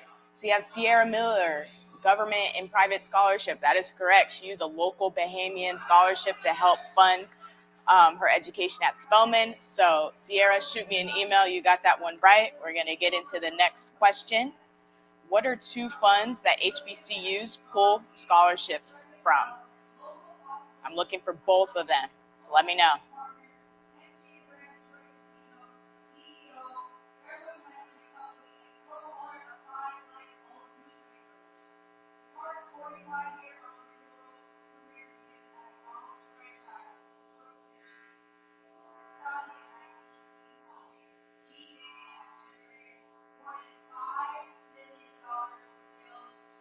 All right, we have Tiffany Semayor, Thurgood Marshall, and UNCF. That is correct. Shoot me an email. I got to go back to the main stage. I'll see y'all. Chrysler, Delphi, Johnson Controls, Starbucks, Home Depot, and Merrick Pharmaceuticals. So once again, y'all please give it up for Dr. William F. Picard.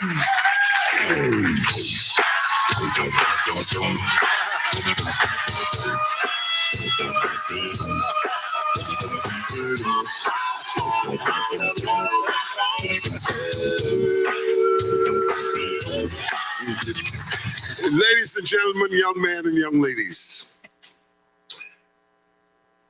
please let me let you know you're in the company of greatness.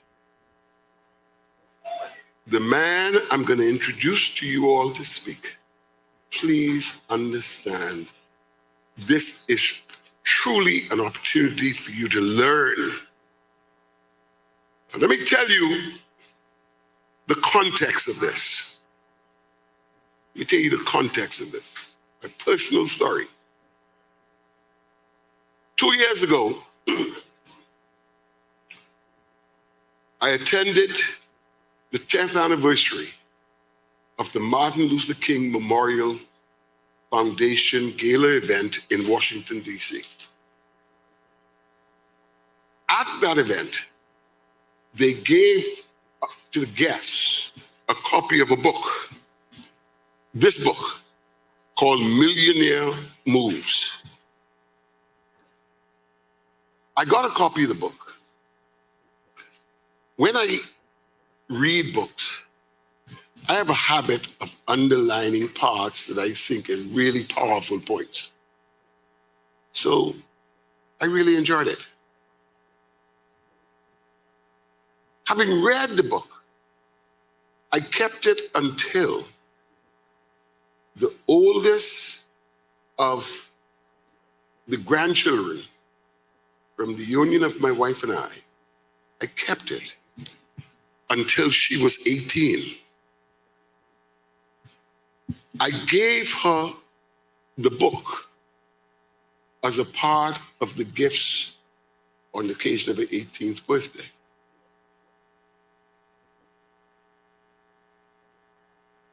After a few days, she called me. She says, Papa, she started telling me about this book,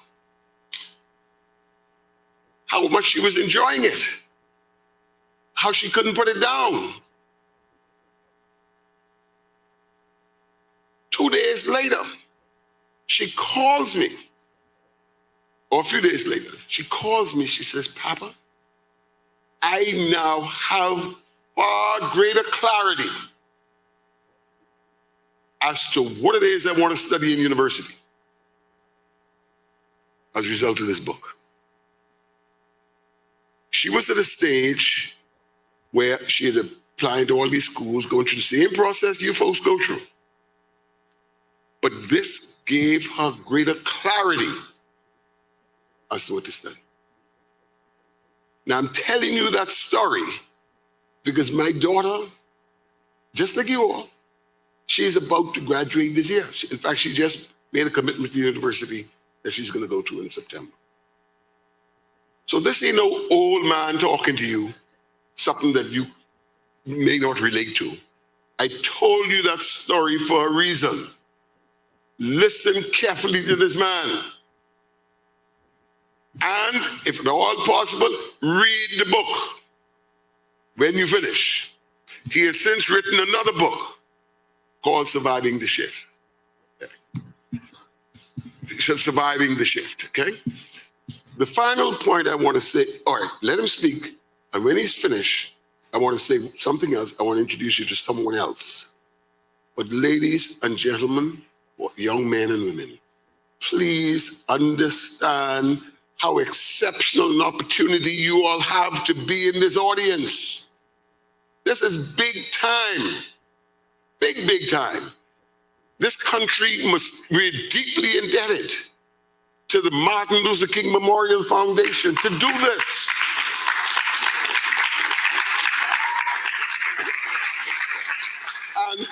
And when I come back, I'll say something about two other people.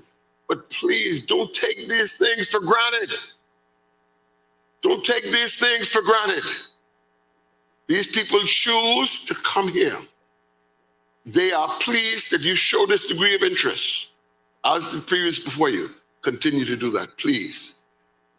Young men, young women, Dr. Bill Picard. Huh? Shari, S-H-A-R-I, Shari.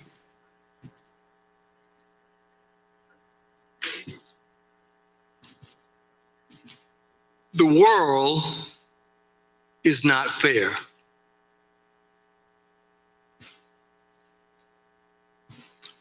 The world is not fair, but God is. God is. And I come to you today with a very simple belief that God has given each one of us a gift. And you have the God-given capacity to do whatever you chooses to do with that gift. You're looking at a man who grew up in a town of 3,000 people. Mom and daddy didn't go to college. But you're looking at a man that God gave a gift to. And that was, I believe, to share with you and people that look like my mom and you, my story. Now, I love Drake. Drake makes it very plain and very clear. Drake says, if you put the work in, one day your friendly idol will become your friendly rival. But you must put the work in. So I would suggest to you, no matter where you're from, Long Island, Freeport, a little Bimini, it doesn't matter. Wherever you're from, you have the God-given capacity to be and become whatever you want to in life. But, as Drake said, you must put the work in.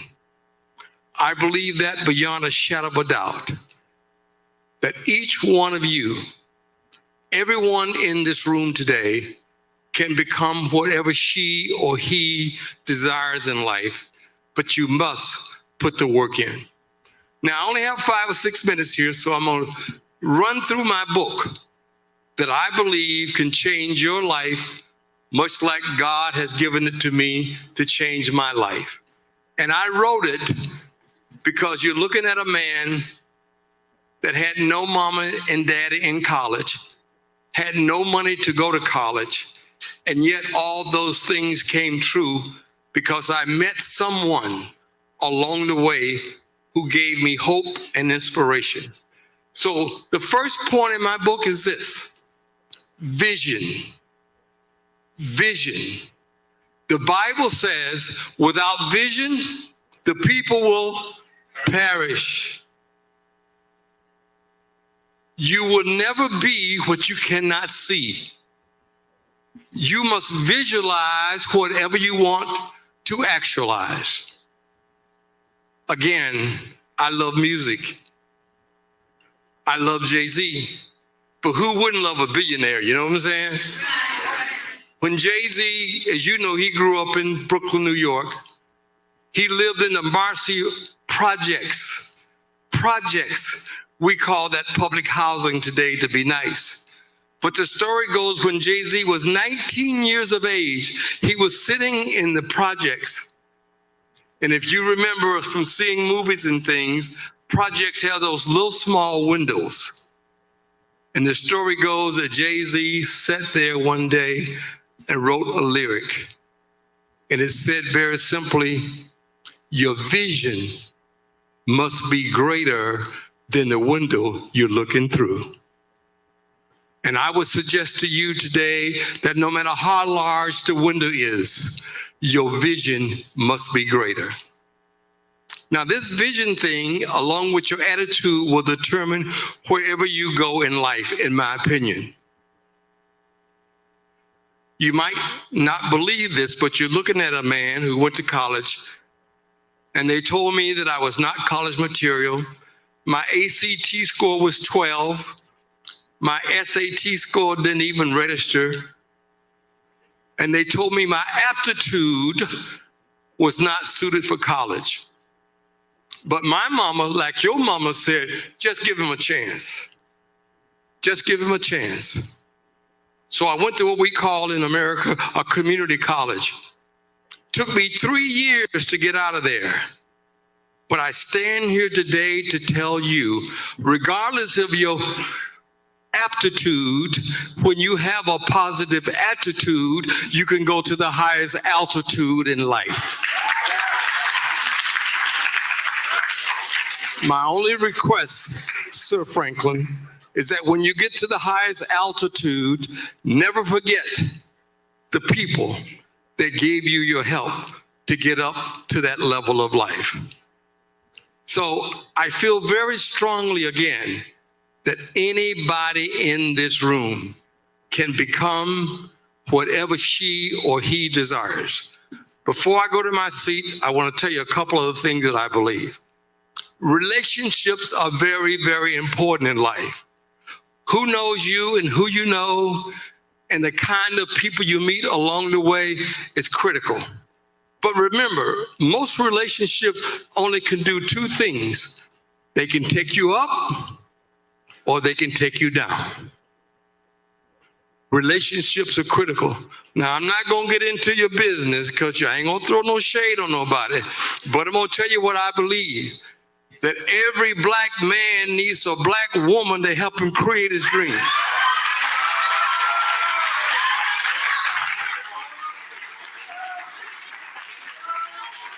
Because when you and a black woman work together, when you and a black woman work together, you can create a home rather than a house. When you get a black woman, she can take your debits and make them credits. But more importantly, she can help you fulfill your dreams. So I beg of you to be careful about relationships. Don't get involved with people that don't share your dreams and your passion for the future. And I would be remiss if I didn't tell you that you read in the program today about money and being successful in business. And I don't want you to go out here and say they brought this man down from Detroit and all he did was talk about money, money, money. Money is not my God. But I do put it up there with water, energy, oxygen. So as I go to my seat, let me tell you two final things. One is failure. No matter what we do in life or in business, you're going to have failures. But please remember this. Failure is never fatal and success is never final. If you get knocked down 9 times, all you got to do is get up 10 times. There's nobody in this room, there's no business that we know about that hasn't gone through failure. So I beg of you, never ever give up on your dreams. Never listen to the naysayers, because God has given each and every one of us something that is more powerful than all the negativity in the world. And finally, faith. Faith doesn't make it easy, but faith does make it possible. And I believe what Lauryn Hill said. I love music. Lauryn Hill said something many, many years ago. She said, if you ain't right from within, you ain't gonna win. You have to understand that you shall reap what you sow. Whether your mama told you or your grandmother or you heard it walking down the street, you shall reap what you sow. And finally, I want you to know that I believe beyond a shadow of a doubt that God has prepared me. And I love Miles Monroe, because Miles Monroe wrote a book which I read 2 or 3 times a year called Pursuit of Purpose. What is the reason? What is the purpose that God has put you on this earth?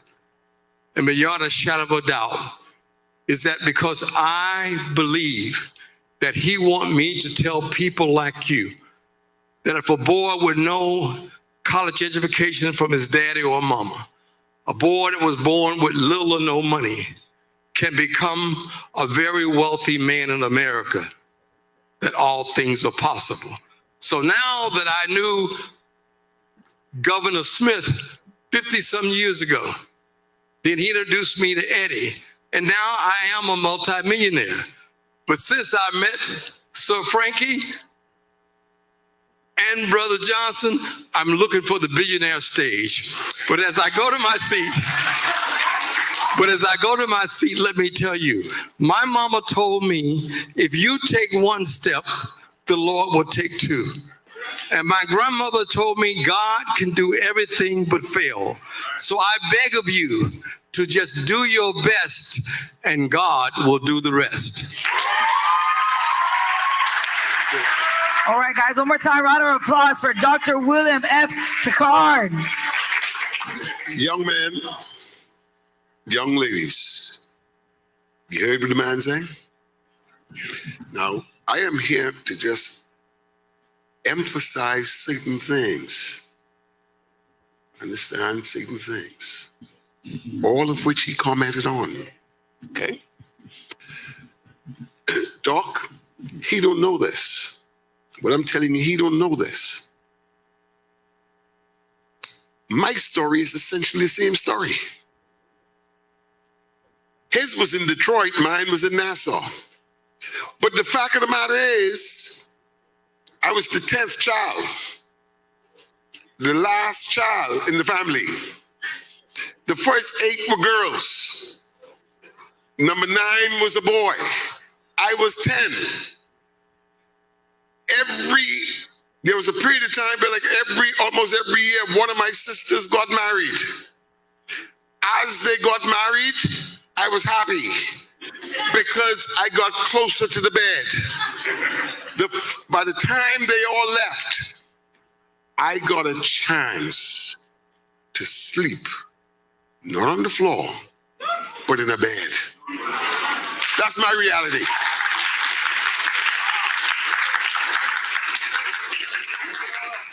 That's my reality. You see what he said? So his point was, it don't matter where you Bimini, Long Island, Exuma, wherever. Here's Detroit, I am Nassau. It's the same story. It's the same story. You understand? You all understand?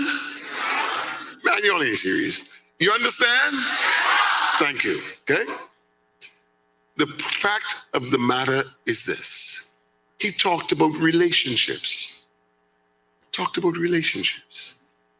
Young men and women, man, be careful. You're at a stage in your life now, please choose carefully.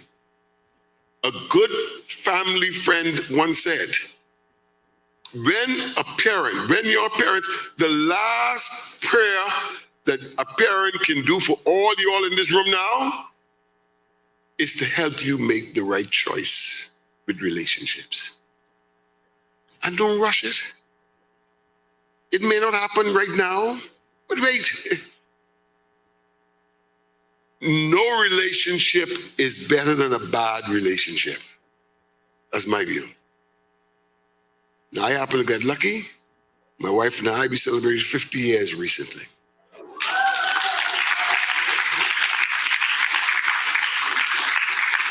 But the point I'm making to you is, please be careful, man.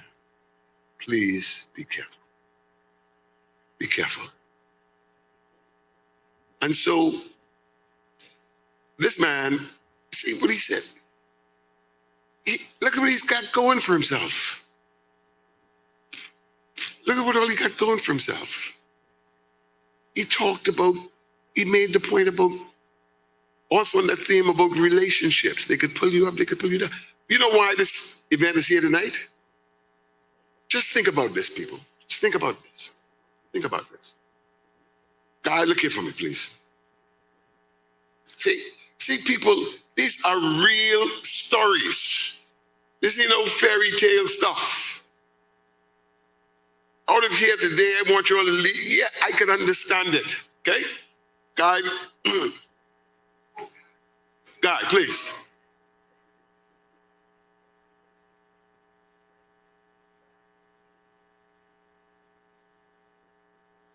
Okay. This is a gentleman named Guy Vickers. Okay? I want you all to see what he talked about. The purpose of what I'm doing here is to show you the reality and the context of the truthfulness of what he said. Okay? About relationships. Okay? My son goes to a college went to a college called Elmira College in Elmira, New York. How he got there? Because Elmira College used to bring students down here for teacher education to get internship experience. And there's something the University of the Bahamas have in San Salvador called the Gerace Research Center. And so they brought students together. So Linda Davis was a professor there. She made many wonderful friends here. That's how my son ended up in Elmira.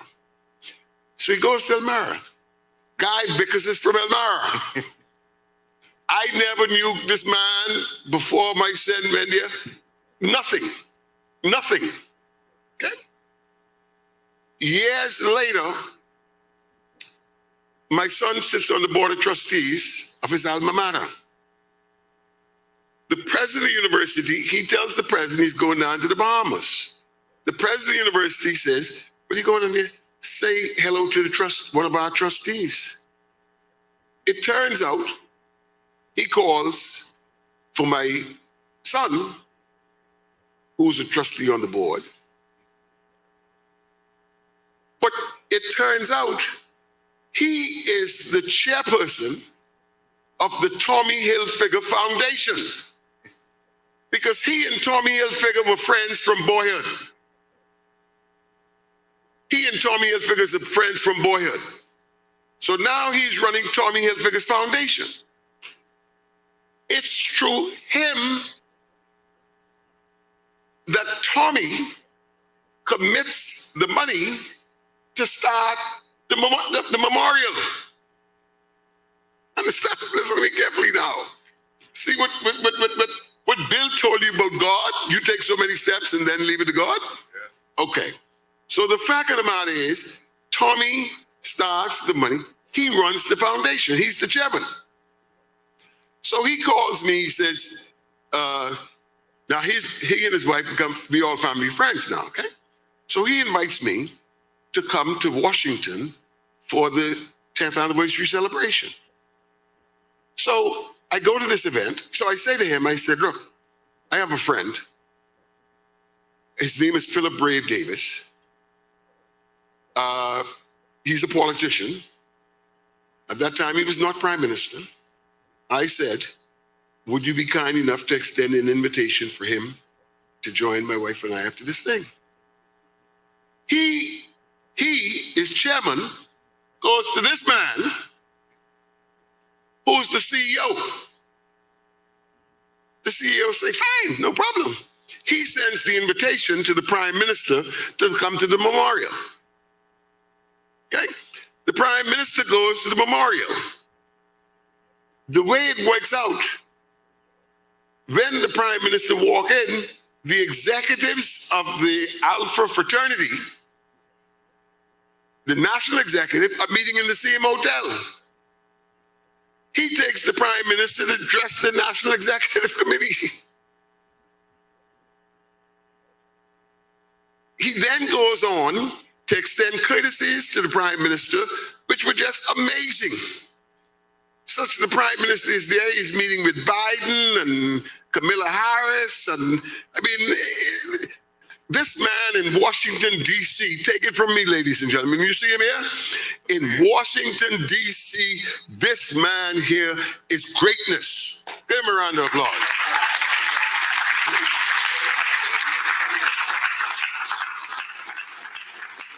Okay? So, that was the backdrop to the fact that I told you where I got this book. It was at the Memorial's anniversary gala that they gave away this book.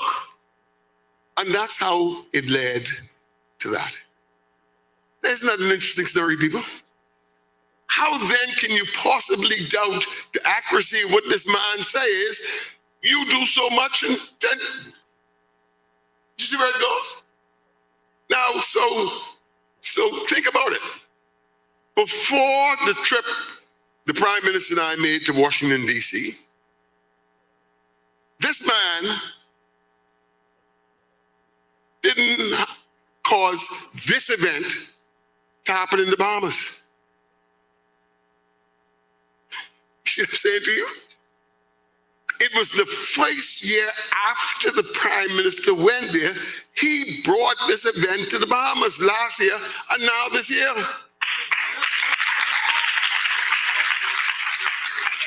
I mean, see what I'm saying to you? And you see the opportunities that are opening as a result of this? You see what I'm saying? So, could you relate that to what Bill said about faith? How was I going to say, when this man invited me to come to an event in Washington, and he was being social? He was being social. How was Guy Vickers to say, 3 years later, I'm going to be in the Bahamas with an auditorium full of young people offering them opportunity? How in the hell he was going to say that? How he was going to say that? This is why people are telling you all, if you are in one of what I call the Eucharistic churches, the Catholics and the Anglicans, there's a part in the service that says, Lord, grant us the things which we dare not, or for which in our blindness we cannot ask. I love that part. For our blindness, we cannot ask. The Prime Minister of the Bahamas now, because he made that trip to Washington, he created all these opportunities. This is one of the things, what there's a business in this country which says everybody wins. Y'all understand what I'm saying? So, young men, young women, firstly, see, heaven sent me here today to let you all know that these 3 men, ordinary 3 men, ordinary 3 men, every day you could be and have an opportunity to be in the company of men like this. Listen to them. Listen to them. And the final person I wanted to introduce is, see this one right here? Andy, please stand up a minute.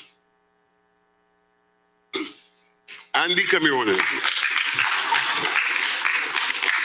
See, you could see people and you don't know. You do not know, okay?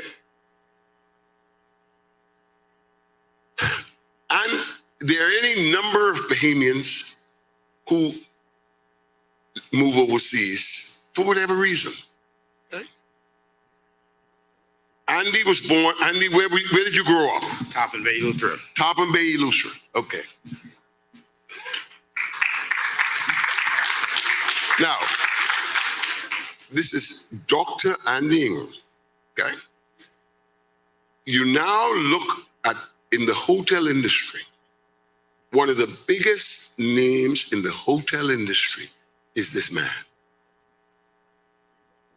What's the name of your organization in the hotel industry? The National Association of Black Hotel Owners, Operators, and Developers, and we have 2,500 hotels around the United States.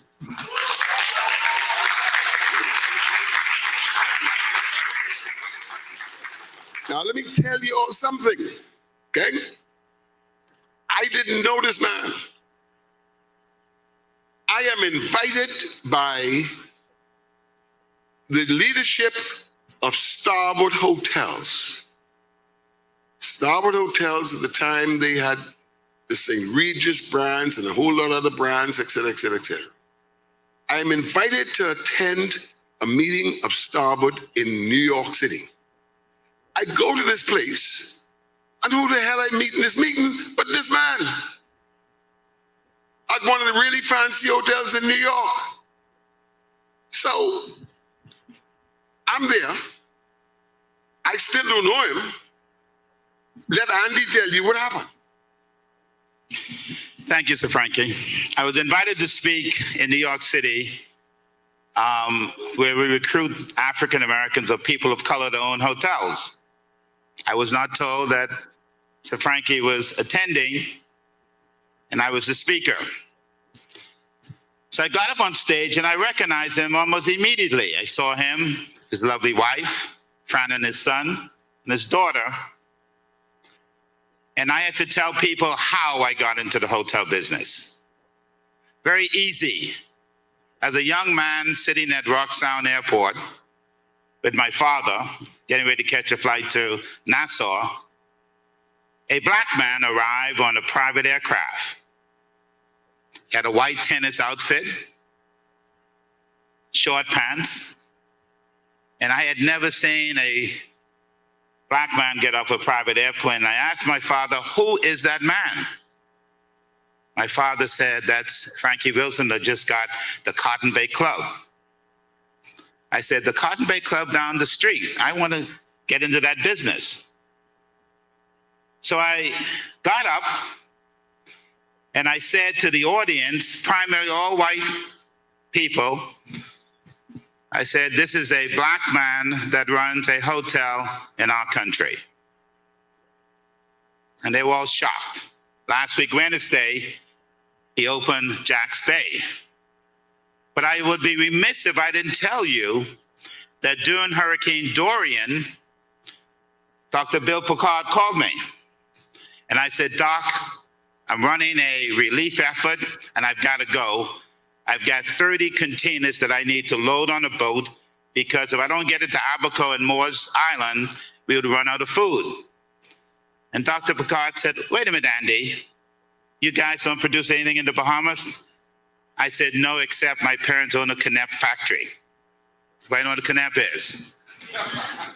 So he said, here's what I will do. I will give you $1 million to start an agricultural program at Florida A&M University. And today we've got 8 students studying agriculture so that they can come back and build and develop food supply and food security in the Bahamas. So relationships are extremely important, very important. And to Harry is iconic. We're bidding on a piece of business. I called Harry, I said, Harry, love for you to join our team to get in the airport business. So Harry, this is great. Thank you for what you've done, what you continue to do for the Bahamas. Dr. Picard, thank you. Mr. Vickers, thank you very much. And Sir Frankie, as always, it's my pleasure. Okay. Ladies and gentlemen, please give him a round of applause. I end by simply saying, Mr. CEO, thank you so very much for your decision. to bring this initiative to the Bahamas. We are truly grateful. Thank you. Thank you, Sir Frank. Give it up one more time for Sir Franklin, please. All right, students. So you see over here, we have over here in the back a QR code that will take you to our evaluation form. Please scan the code, fill the form out, then also place your name in the box that staff is passing around right now, so you can be put into the giveaways. So as the staff right now is passing around, please put your name in there so you can be part of the giveaways. So, all right, everybody, I'm back. Let me know in the chat what you thought about that last talk. I saw some of y'all talking about it in the comments. I see Oshen said, hey. Let me know what you guys thought in the comments. I'm seeing some emojis. Amazing from Lanaya. Inspirational from Miles. Amazing from Ava. All right, that's great. That's great. Okay, so I'm going to put up on the screen a QR code that's going to lead to our evaluation form. I'd really like for y'all to fill that out. I'm also going to put a link to it in the chat so you can fill that out. And it will really help us learn what we can do better for our other conferences, and potentially when we come back here, just let us know what we can do better, what you guys enjoyed. So go ahead and fill that out when you get the chance.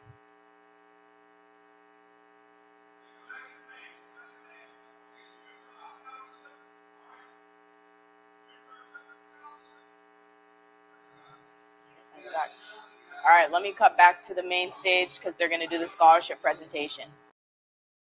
Of Harrisville State University, Dr. LaTanya Collins-Smith, who you guys have to meet earlier.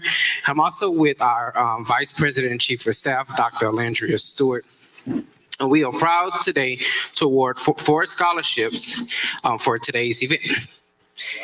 All right, so it's a nice drum roll. All right, so for the first scholarship we awarded, which is a Border Region Scholarship value at a total of $30,000 over the 4 years of Harrisville State University, which is Harrisville State University have one of the lowest tuition within the state of Missouri, with the average cost of in-state tuition is roughly about $10,000 a year. So our first scholarship and award recipient, Mr. Dario Maycock.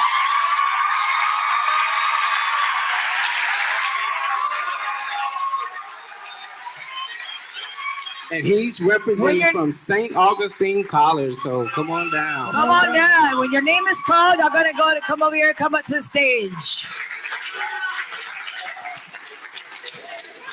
While they're coming down, anybody else has their name tags, raise your hand so we can collect them right now. Anybody else still has their name tags, please raise your hand so we can collect them. Mr. Johnson, we'll do a group shot. Okay.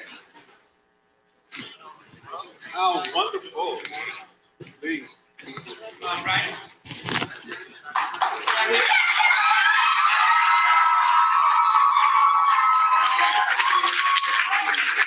All right, our next scholarship recipient, Ms. Brianna Duncanson, representing St. Augustine College.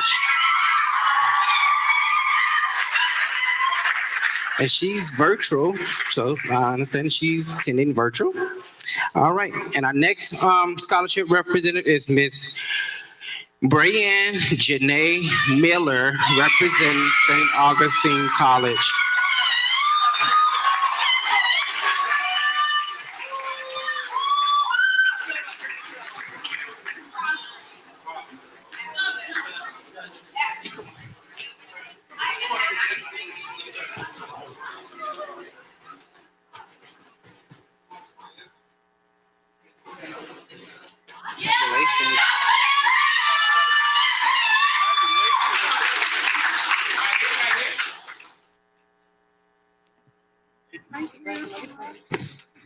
All right, our next scholarship recipient, Mr. Hezekiah Moore, representing Jack Haywood Senior High School.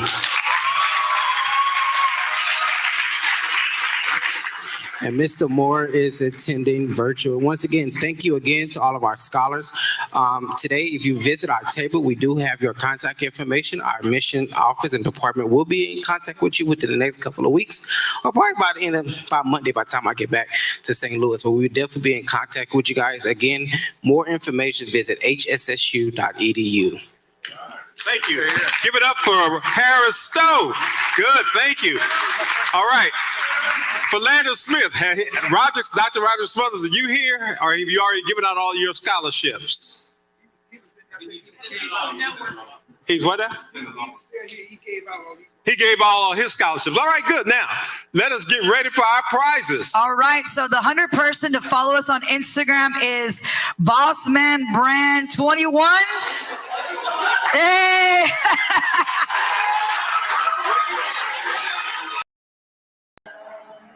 All right, guys, I am going to give out the rest of our virtual prizes. We have a couple of more to do. So congrats to all of those virtual scholarship winners. I hope it was worth the wait. So I have a couple of questions based off of the last talk with Dr. Picard and Sir Franklin. So we're going to get into those. First one's an easy one. What rapper's lyrics did Dr. Picard reference? Let me know in the chat. Got to get speedy with it.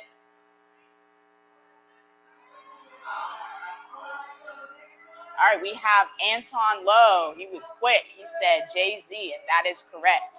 So Anton, go ahead and shoot me an email. I'm going to put my email back at the bottom. But yeah, we have a couple of more. So let's get into the next question. We have name one of Dr. Picard's books. So there were two that they mentioned. Name one of them for me.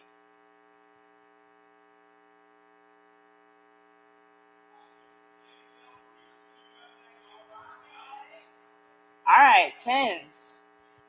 We have Dr. Picard's book, Millionaire Moves and Surviving the Shift. Oh, you got both of them. All right, tens. Okay. Shoot me an email. Make sure you send your first name and your last name in as well. Yeah, that's the second one. We have two more. So we got two more chances. Okay. Our next question is, what was Dr. Picard's ACT score? So this one was pretty interesting for me, interesting to hear. So let me see who remembers. All right, Javon Rawl, very quick. The answer is 12. So Javon, go ahead, shoot me an email. My email is going across the bottom. And then we have our last gift card. So I'm giving out the $20 Visa gift cards at the moment. We have one more to give out. And this one is just kind of a question for y'all. What's two things that you're going to take away from the 2023 Global Youth Leadership Conference? Let me know in the chat.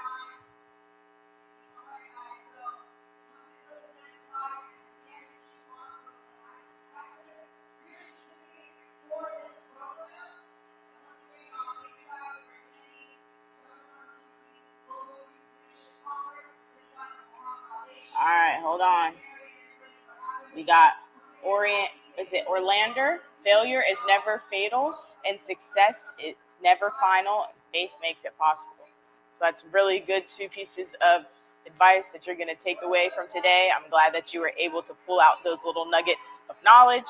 So Orlander, go ahead and shoot me an email to claim your gift card. It was the very last gift card. So congrats to all of our giveaway winners. I'm also going to put out our link that will take you to your certificate of completion.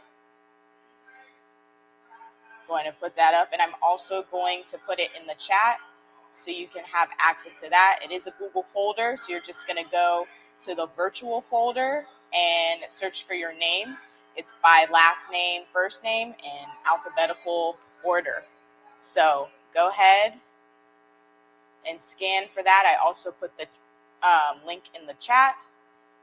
And as you're doing that, I just wanted to officially sign off. It was great to be your virtual host today. I hope that you guys learned all of the things and look forward to returning next year with the Memorial Foundation. So that's all that I have.